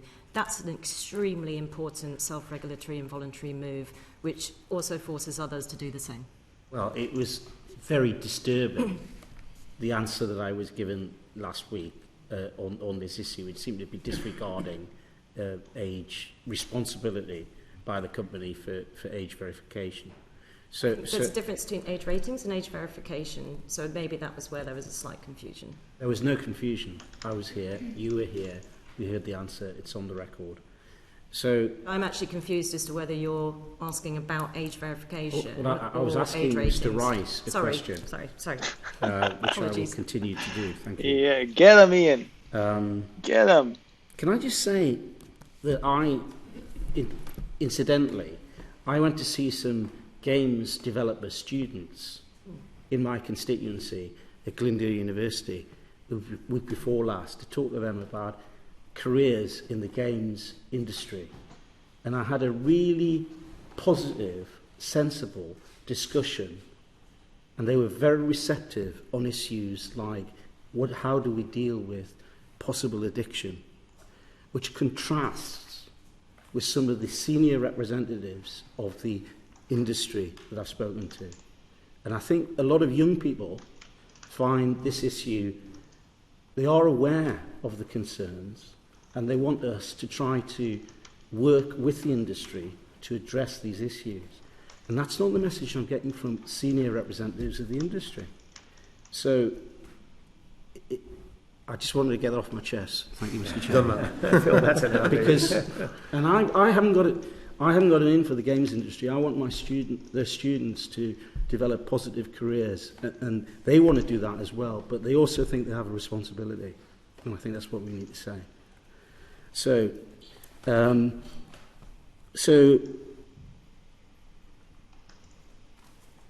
how does PEGI and the VSC determine what content is suitable for what ages and what types of content to alert consumers to? So the PEGI age rating system is overseen by a number of independent bodies. So we have the PEGI Council, which is formed of representatives from the member states that have adopted the PEGI system. We also have an independent experts panel formed of psychologists and child welfare experts and experts in minor protection across Europe. In addition to that, as administrators of the rating system as ourselves, we can feed into that classification criteria. So on a practical level, if we can see if particular things aren't working well or changes need to be made, we can do so. It's important to note that this is an ever-evolving document. It's not a static piece of paper that gets looked at every 5 years. At any time, there will be breakout working groups looking at particular areas of the criteria to improve it and keep it relevant. So just for example, at the moment, there's a working group looking on the criteria for drugs use and encouragement within video games, and there's a working group looking at self-harm and suicide in games and the best way that can be reflected in the criteria as well.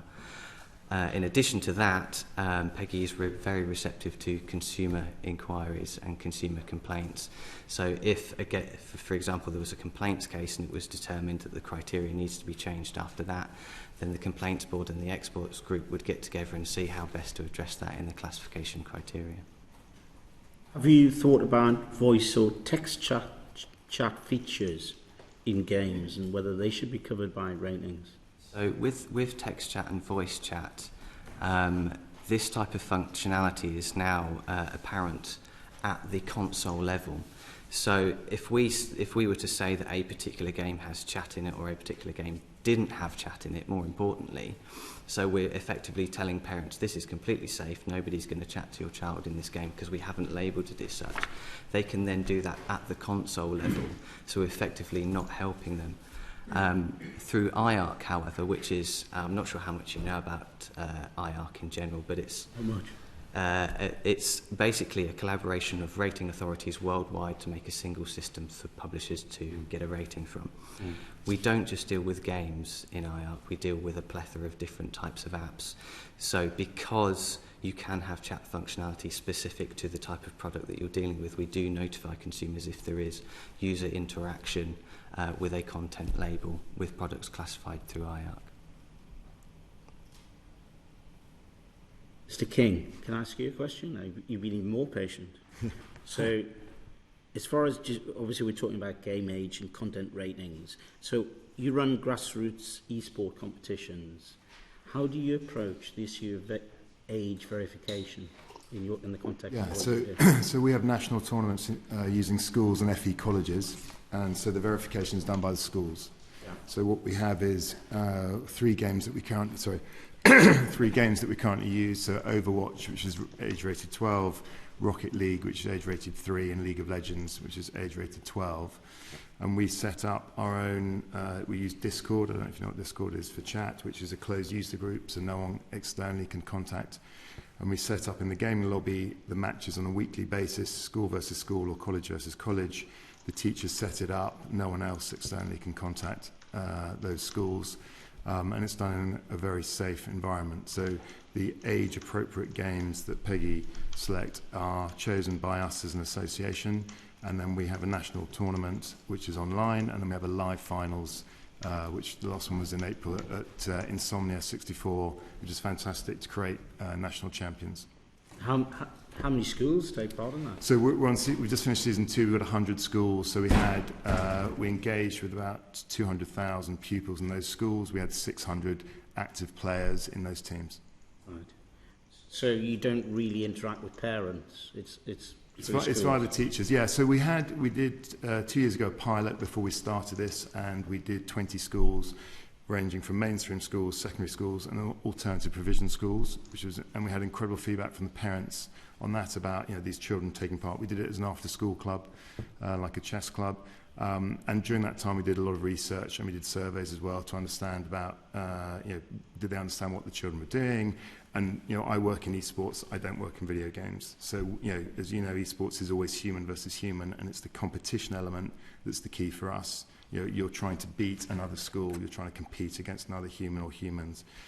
So we had interaction then via the teachers, we did some surveys, but now that we've kind of progressed to the national championships, we don't interact personally with parents, we do it all through the school teachers. Thank you very much. Julian Knight. Thank you, Chair. I think I should declare at this point that I actually worked with Dr. Twist at the BBC for a number of years. I think it's so long ago, I think The Darkness had a Christmas #1, if I remember right. but I worked with Dr. Bolton even longer ago than that. Oh, right. Okay. Was it Boney M? I don't know.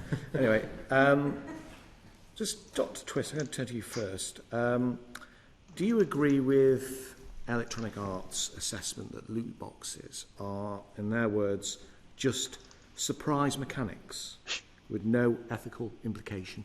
Yes or no? I'm afraid I can't give you a simple yes or no on that. Loot boxes is become a very, very confusing term for a lot of people. When I try and explain them, and loot boxes appear in a very few number of games, to be fair, and even I think next year there'll be fewer games that have loot boxes just because we innovate in our business models so quickly. But I think when I try and look at an analog example to explain it to people who don't play games or don't encounter loot boxes, I often use the mystery bag genre of toys, which were the biggest selling Christmas toy in 2017 and 18. So the example that Kerry did use is LOL Surprise dolls, which I think many parents would be familiar with. And so it's this sort of, you know that there is something in there, but you don't know necessarily what is in there. Well, the committee is going to use Dr. Zendel's definition, which I'm going to read to you, which is items in video games that may be bought for real-world money, but which provide players with a randomised reward of uncertain value. It's fairly clear. Well, so if they are described, as I say, by Electronic Arts, loot boxes are just surprise mechanics with no ethical implication. Is that a position that your trade body actually agrees with or disagrees with? Or do you see any ethical implication to their existence? I think we were always in dialogue with the Gambling Commission and also the gambling team in DCMS about this, and we collaborate at a global level to watch the research, to understand the research, and to understand what gambling commissions around the world and their actions, what they're taking. Absolutely, loot boxes or surprise mechanics or however you want to describe these random incidents in games, they're not a core part of games and the gameplay itself. They are optional. They do always have something of value. Value is a subjective term, however, because it may be of value to one player and may not be of value to another player because I already have that T-shirt or that dance move. So, I think that the way that a football game might sell packs of players, absolutely. They do it with the greatest respect to players.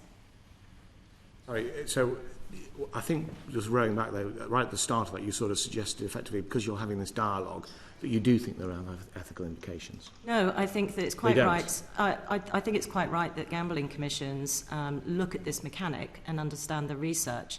And 8 gambling commissions around the world have agreed that they don't constitute gambling. When Electronic Arts said that to ourselves and basically came up with that surprise mechanics and with no ethical implications, we did receive some communications from gamers who, again I'm going to read here, they rejected the characterisation.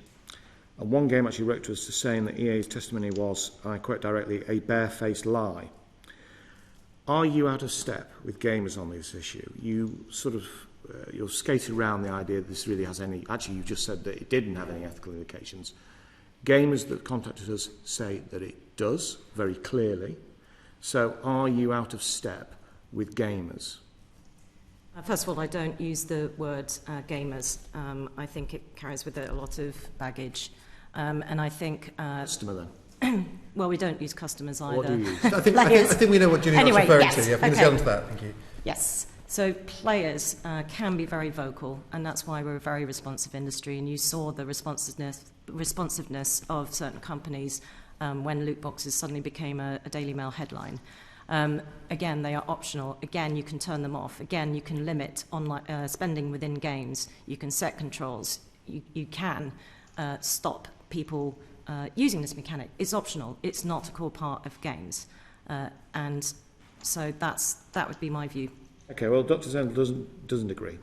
His research effectively suggested that there was a link between spending on loot boxes and problem gambling. And in fact, in this very committee, we have actually at certain points, at certain junctures during this inquiry, we have even put it in the same bracket, or at least mentioned it in the same sentence as FOBTIS, which is obviously a very, very serious matter.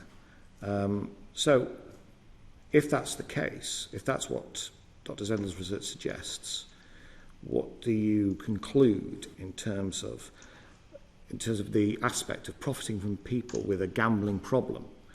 Is this an ethical position for the industry to be in? And what are you actually doing to address it? Because so far you've said that there is no ethical issues. Well, we have here a leading piece of research that suggests there is a serious ethical issue, a problem gambling issue. So, with just to clarify, with problem gamblers? With loot boxes. With problem gamblers. Yeah. There is actually no difference, no impact on spending. Well, you could say that about FOBTIS, because FOBTIS, people use them as problem gamblers, but they're still gaining access to and facilitating their gambling addiction or their gambling issue through the FOBTIS. So in the same way, loot boxes effectively facilitating problem gambling. I think that they're very, very different mechanics. When you open a loot box, and increasingly companies are taking the move voluntarily to reveal drop rates or to reveal odds, and they're also in some games making gambling. Well, that's what they're called, unfortunately. But they are also taking some action to make the loot boxes see-through, so that you can actually see what's in them. And it, I think it is a bigger question around how we do protect vulnerable people from gambling.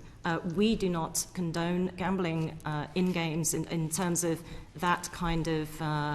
we're not gambling. We are essentially games of skill. What you've described to me is you know, a number of ethical issues, and yet, you know, less than 5 minutes ago, you were telling me there were no ethical implications to loot boxes. You were specifically referring to EA's answer around the packs of player cards, much like the... Then I asked you whether or not they had ethical implication or not, and you said no. So it does have an ethical implication. Specifically around EA's implementation of player packs. Right. Thank you, Chair. I think just on this point about the FIFA player packs, I mean, there have been the gambling commissions in Belgium and Holland, as you know, have ruled saying that they are gambling. So do you think this is a matter for the gambling commissions around the world? So actually, we shouldn't ask the games industry to do anything about this here. We should just wait for the UK authorities to determine that it's gambling. Well, as I say, you know, the gambling commissions have a job to do, and you know, it's important that we are in dialogue with them, as we are. You know, we have constructive relationship with all sorts of regulators. Because we want to protect our players. We want players to have an enjoyable experience. Some of the issues that we have confronted over the last couple of years in the industry have shown that the industry does adapt, the industry changes its business models, that the industry wants to provide people with a fun experience. Okay, we want our stories and our characters and experience to be fulfilling for people so that they come back and stay on. So just being very specific, I think I'd just like to focus on the FIFA player packs, because that was the issue we touched on with EA. You know, if you have a reward mechanism in the game, which based on play you can earn points, and you can use the points you've earned to purchase a pack, or you can accelerate that process by using real money to purchase the pack instead. But the pack is randomised, so you're playing an amount of money to get a pack of players. You don't know who the players are. There might be some good that you'd like, there might be some bad you don't know.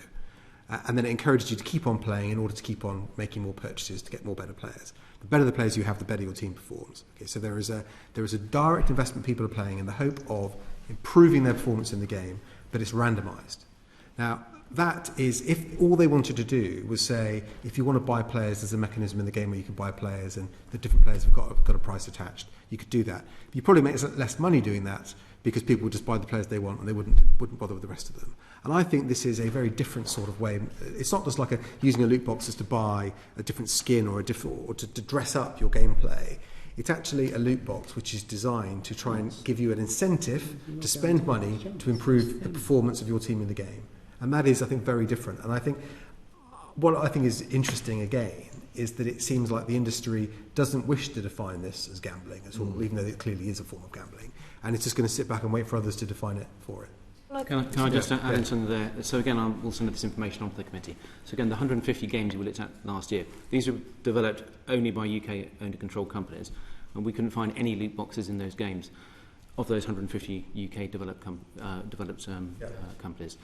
I'm not saying loot boxes don't exist in other games, obviously they do, but I suppose in answer to the implication of your question, what is at least part of the industry doing? Well, our evidence is showing that UK game developers are eschewing loot boxes. Well, I think that's a decision they've made, but I think we also have to look at the evidence that comes before us. And in the case with EA and FIFA, they've created a mechanism in their game which gamifies spending money, which actually gives people a risk-reward ratio on spending money. And actually, to point out odds, I mean, there aren't necessarily odds. People don't necessarily know what the risk is that they're taking. They're being encouraged to do it. And the game's been deliberately designed in that way to try and make more money out of people doing it. And I think it's perfectly reasonable that we should consider the ethics of that and whether that should be considered to be a form of gambling. But it seems that the industry doesn't really want to engage in that debate at all. Well, I think we do engage in the debate, but again, this is why it's important. Well, we're engaging in a debate, but we're not making any progress. So we can carry on doing this all day and we won't get any further. Well, I think we've made quite a lot of progress with understanding gambling commissions and helping them to understand game design and, even the level. The difference with physical trading cards is that walking to a store to buy a pack is very different than having. I suppose we, as just normal human beings, do look at LOL Pokemon dolls. We card do vendor in your pocket constantly and encouraging you to spend more and more money. It's a very different experience. That kids in the playground, most of the gambling that they're doing is bets between friends. And we know that. So I think we're just going so far off the focus of the questions, it's become ridiculous. My apologies. On that. But do you think the industry should set any rules at all? So I would contend that the FIFA player packs are a form of gambling. There are two gambling authorities who believe there are. Should there be any guidelines that the industry works to? What would be an excessive level of risk? if someone spends money on a loot box like that, to say actually, there's got to be a basic level of reward that loot box offers in order for it to be ethical rather than just being extortion. I think the issue is that people play games not for that. So no, so it's not the industry. So someone could make a loot box people that is... People want to play games because of the experience, the story, the characters, and what it offers them. Yeah, so the player experience is just they gamble on the loot box, they get some players back in this, they might be happy, they might be unhappy. If they're always unhappy, they'll probably stop doing it.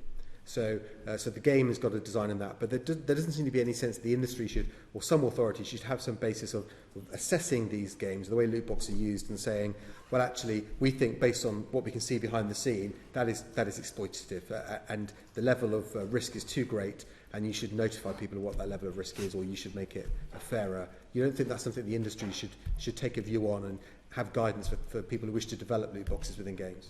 Again, we talk to the gambling commissions and we would take guidance from them. So no, so it's up to the gambling commission to do it. Okay, thank you. Clive Efford.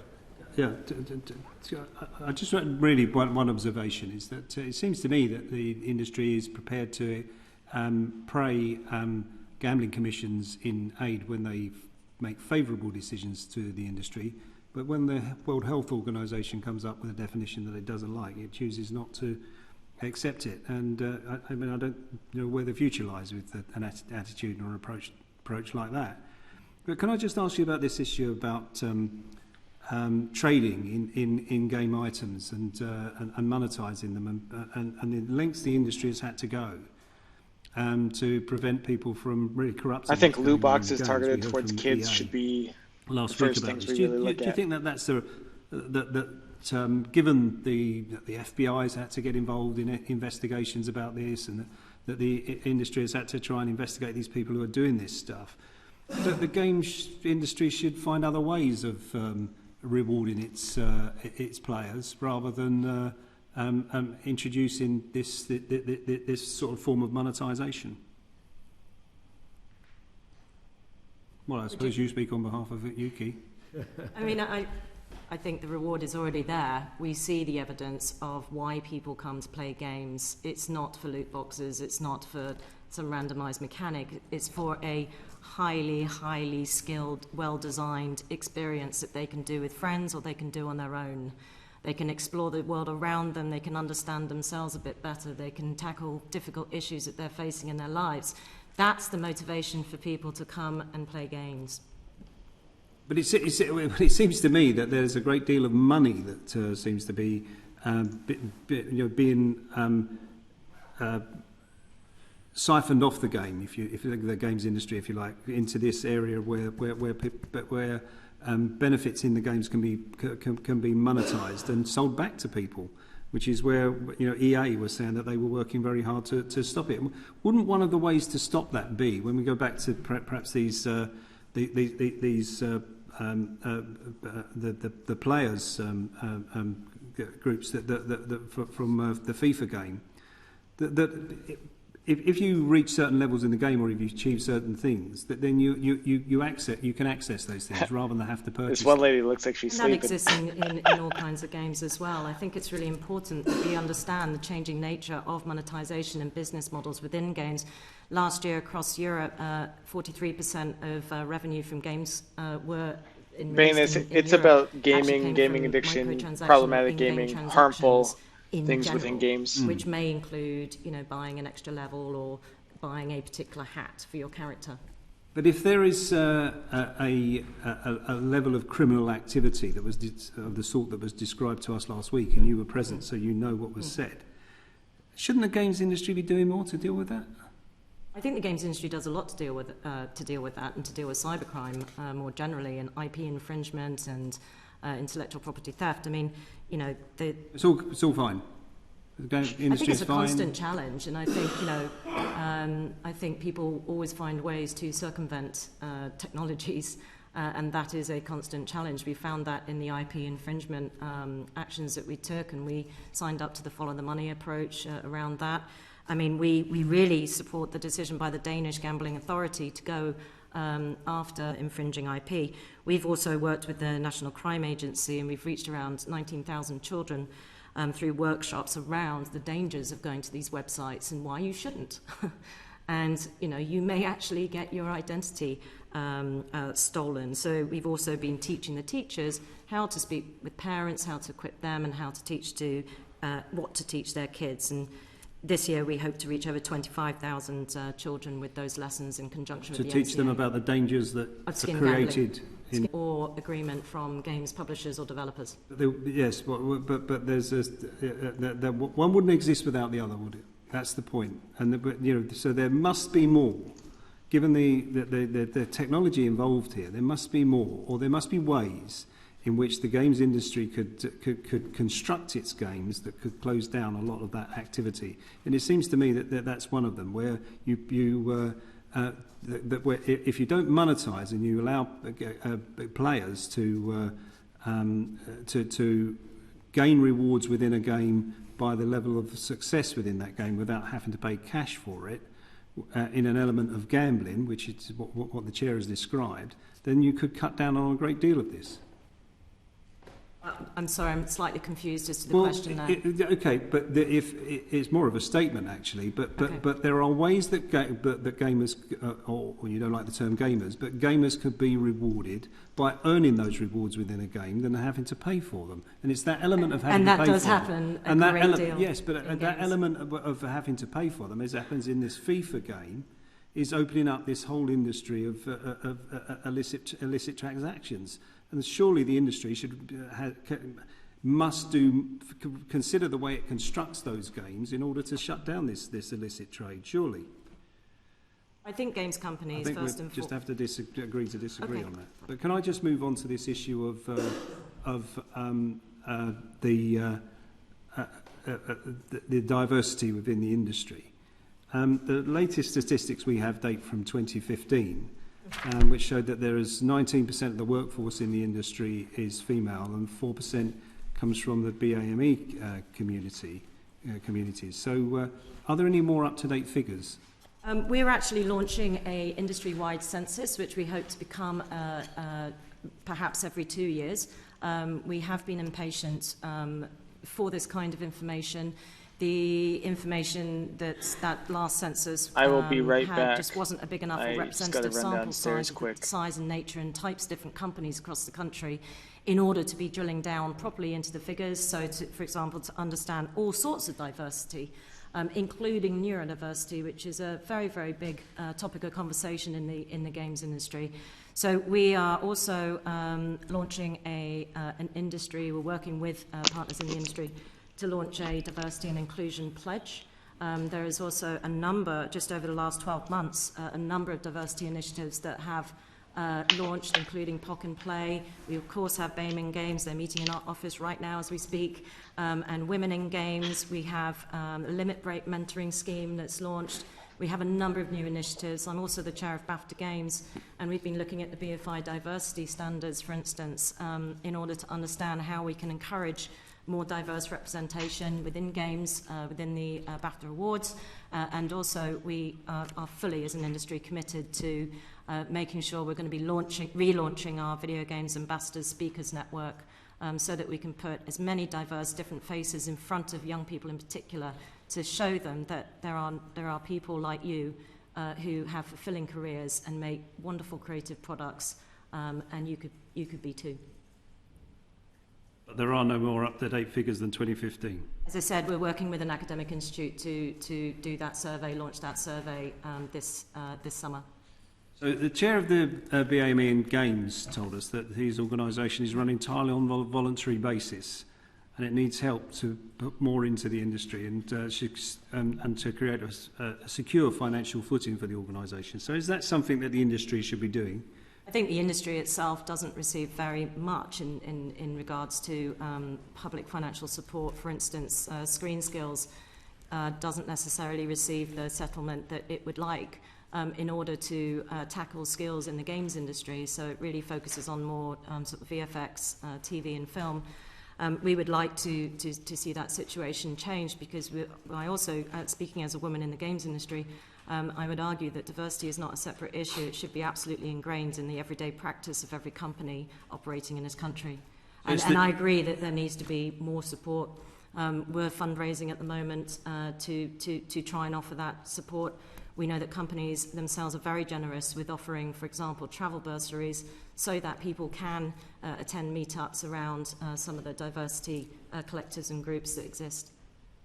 So do major games companies make contributions to any work in tackling diversity in the industry? Yes, they have a number of different initiatives or charities or organisations that they might support.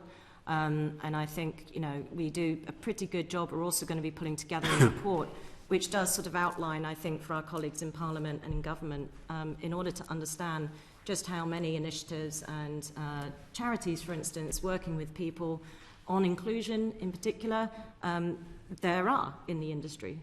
So, yes, they do. And they also recognise the importance of the power. Games are a really, really powerful communications medium. On Saturday, we have the BAFTA Young Game Designer competition award ceremony. And the games from the 10 to 18-year-olds who took part in that competition this year range from games that are dealing with depression, dealing with loss and bereavement, dealing with climate change, dealing with social action.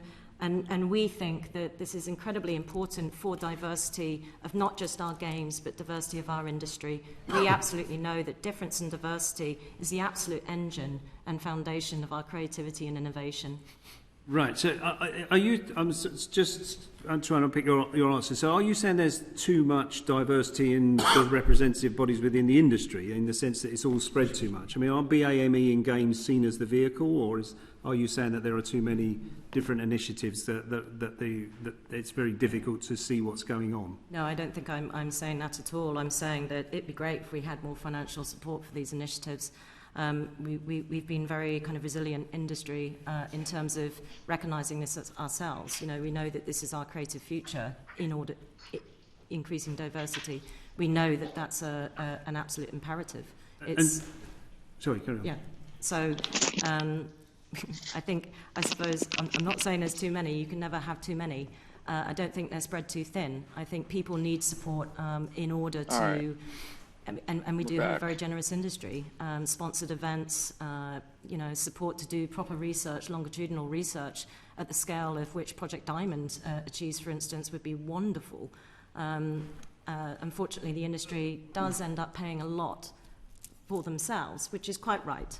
Okay, but we have an industry that's very generous, you're saying. We have an industry that's put in a lot of money into it. We still don't know what the profile of the diversity of the workforce is since 2015. That doesn't sound like there's a great deal going on to really get to the root of the matter. Well, we're launching our sensors on that this summer. Well, 4 years after the last one, but because we've been lobbying the likes of Screen Skills and BFI and other organisations who look after the screen sectors to be helping us understand how we can get a decent census going.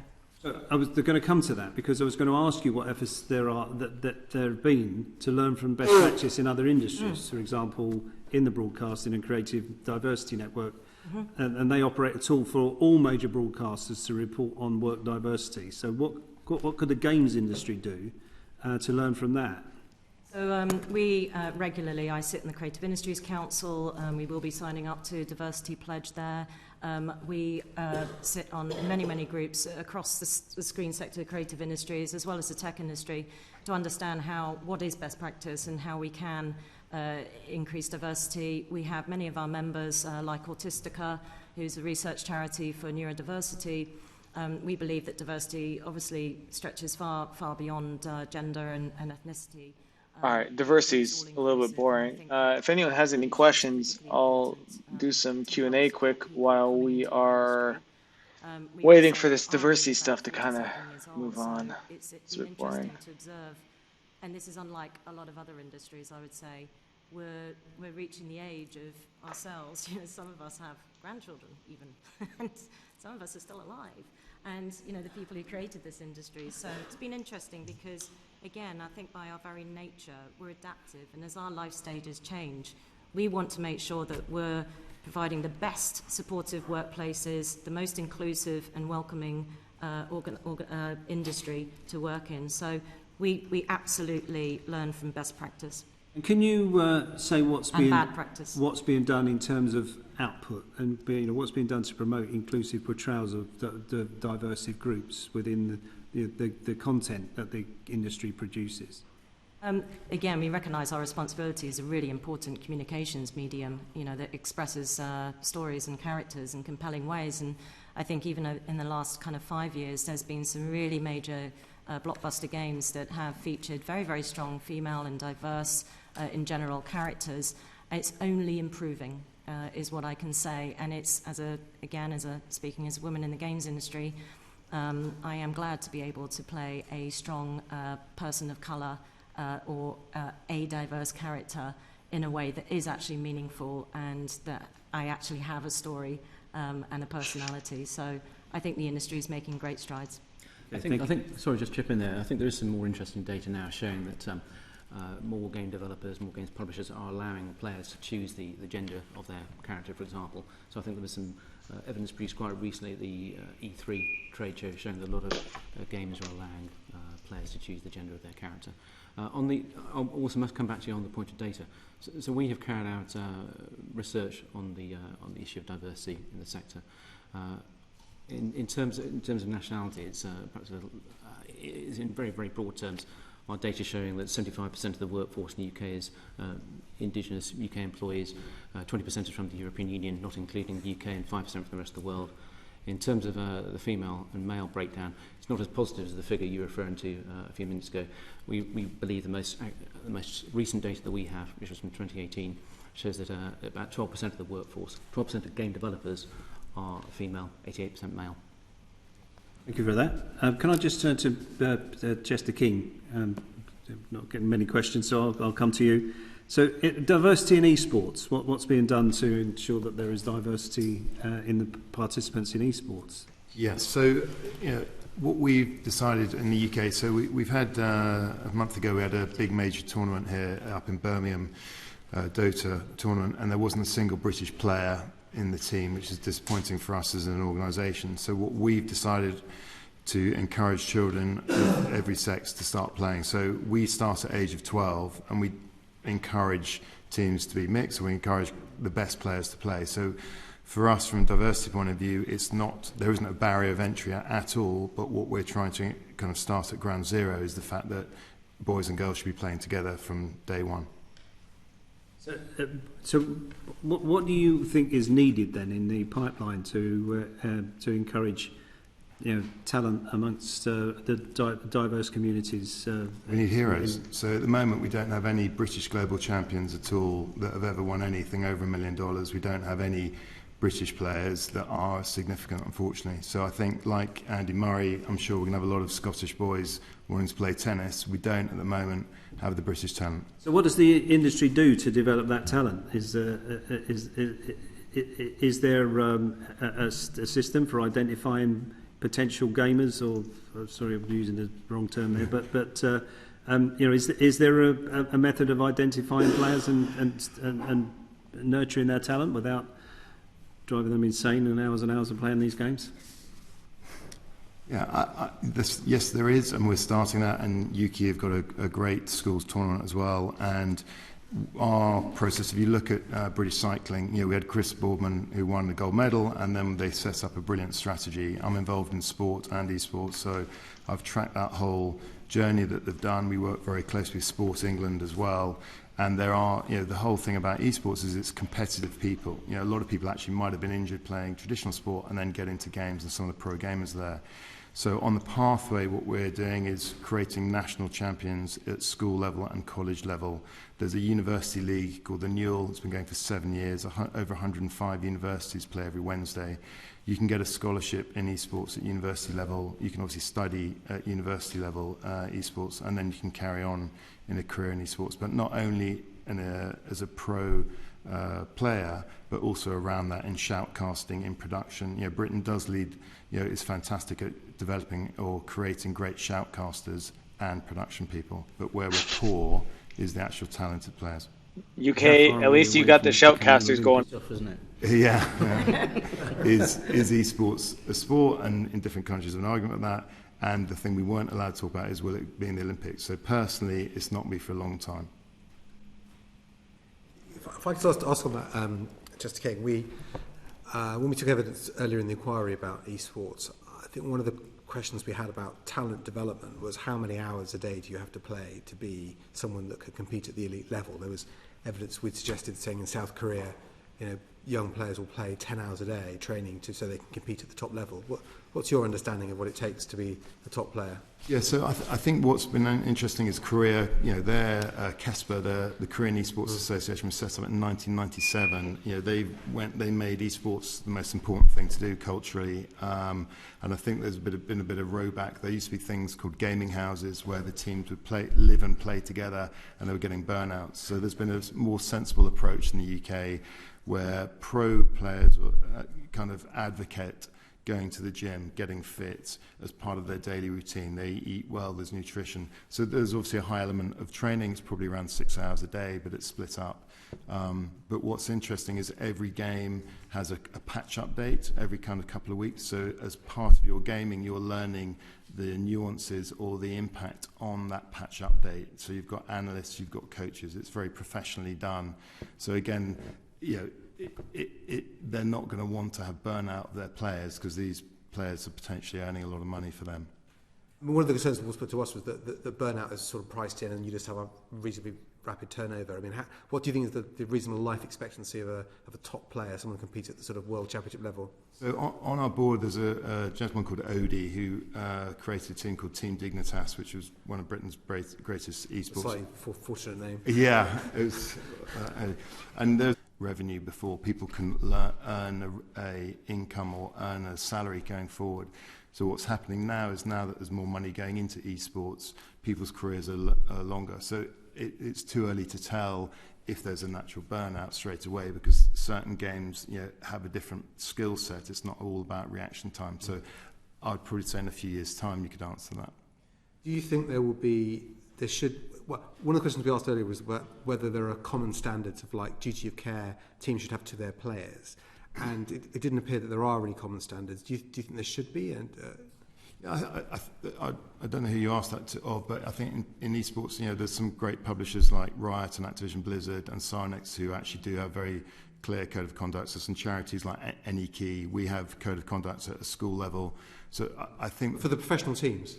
I don't work in the professional world. But it's asking your point of view. Do you think there should be? I think definitely there should be, and I think there are some organisations out there that do that, and there's about 35 different esports. So we're talking about rates up to players that play in the sort of reserve teams and the senior, junior teams as well. There's kind of what they're expected to do, the commitments of the players, all the rest of it. I mean, in sort of other mature sports, that's not unusual, and I just think this is obviously a rapidly growing and maturing sector, whether there should be some sort of guidelines. So the Overwatch World League have a pretty amazing player program, and they talk about community outreach. And so, again, there's some great examples. I only work with 3 publishers, so I don't know all of them.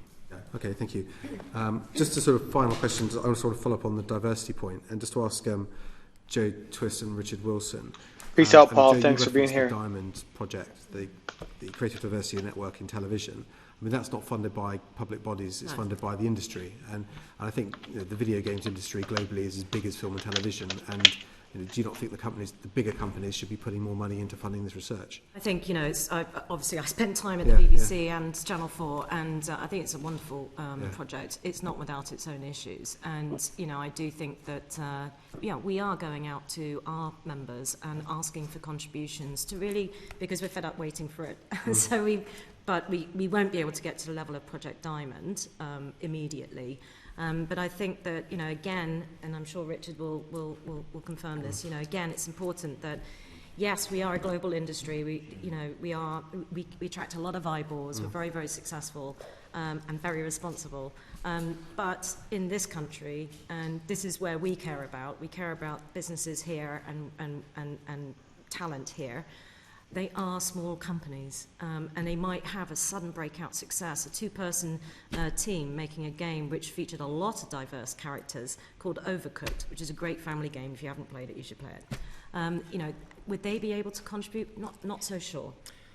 No, I think that's true. I mean, the smaller companies. I mean, you wouldn't expect the smaller companies, obviously, to sponsor for the sake of argument some of these organisations, but clearly, bigger companies, larger employers with larger financial resources should support organisations like Women in Games. Also, quite frankly, well, some do, but there's always more that can be done. And it's interesting, on the data point. So we carry out some research, the data which I just referred to earlier on. And we find it quite hard to get organisations to participate in. There's a fee to take part, because to carry out quality research, you have to put some money in. But I find it quite hard over the years to get companies to participate in some research, actually. So I think there's more that games companies can do, particularly the bigger ones. Yeah, but I think, I'm sure you'll be well familiar with this. I think when you go to things like the Edinburgh Television Festival, there is a sense that the industry sees that it has a problem that it needs to solve, which is that it's not diverse enough. And if anything, film and television is further down that journey, both in terms of diversity and investment in the problem than the games industry is. And I don't know whether the people that run big games companies see it in the same way. The companies we've visited, there seems to be a kind of acknowledgement that this is a massively male-biased industry, and a concern that might mean the product is large, it may be affected by that. That's a no-brainer, yeah. Obviously, and I would love to invite you all to some of the London Games Festival and some of the big events that we have, because they are getting more and more diverse. As we find each other and we support each other, and we recognise that in order to continue our success and to give joy to billions around the world, we need diverse products. I demand more games, more Candy Crushers and more games that I can play that I love.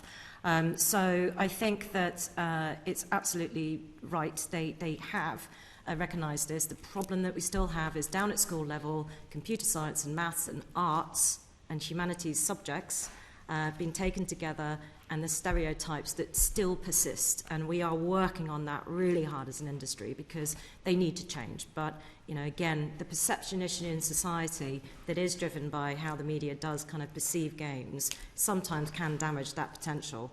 We want people to come into our industry with their ideas, with their creativity. We want polymaths.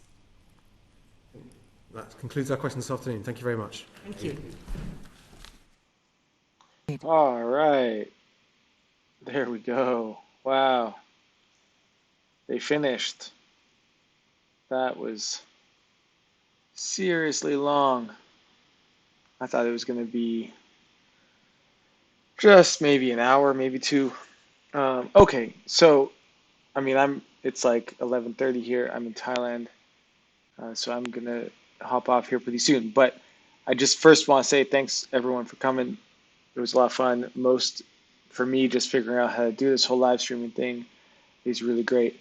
The thing I'm gonna do right now is I'll do a quick, 5-10 minutes of Q&A. If anyone has questions, feel free to ask away. And I'm going to hop off, go to bed, and hit it all again tomorrow. I'm in Thailand. Any specific questions you want to ask before I hop off? What did you think of the hearing? It wasn't as juicy as the Fortnite and EA one, thankfully, or partially, I should say, because obviously when you have industry testifying, their job is to know how to answer these questions. So what's up, Michael, from Reset Summer Camp? Awesome to see you. Hope you're having a good day out there at camp. It's just wrapping up, so we're just going to kind of take a couple questions before we sign off. I guess I'll sign off at 11:30. Give it 5 minutes or so. If you haven't seen the new video I released yesterday, you can see that on the Game Quarters channel. It's on how to avoid the summer gaming binge. I'll link it here in the chat as well. Oh, here we go. And just shout out to James. Appreciate you helping me out with this. And what are we working on? Miska, hi. I am working on 4,000 things. I'm currently redesigning the entire parents program. We're about to launch a tool on the website to help people find professionals. We're updating the Respawn program. I have a bunch of speaking stuff coming up. I'll go on tour here starting next week. I'll be in the US and Canada. And then back here, August, I'm going to Africa for a month. So lots is going on. But having fun, trying to publish, good videos. And that's only because I cleared everything before I started this live stream in order to maximize my computer power. I had whatever 62 plus 33 is, that's how many tabs I had open before I started this live stream.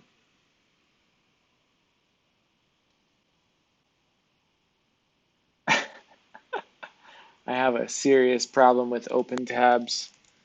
It kind of makes me feel crazy, but I'm trying to work on it. Don't judge me. This is a judgment-free zone. The biggest thing I think to push for the gaming industry to change is, first I think age verification, being able to confirm that, I think is really big because it will increase the friction between people being able to make payments, which I think actually, hits the bottom line of companies in a pretty big way. So I think that's one. I also think that we need to ban loot boxes or those sorts of mechanics within games that are for people under the age of 18. And I think there need to be improvements to age verification for those over 18. I believe there needs to be some consideration of recognizing people with a gambling problem who are currently using loot boxes, being able to set better limits. I think we need to use esports as an opportunity to talk about healthy gaming and promote it instead of using it as an opportunity to promote excessive gaming. So I think those are some things. I have a whole list of them otherwise. There's a blog post on the site all about it. But that's kind of where we start. So yeah, anyways, thank you so much for being here. Really appreciate you guys hanging out with me. That was a lot of fun. I'll do it again. I'll hop on here again soon and just do a Q&A live. So look out for that. But signing off, have a great day, everyone. Peace.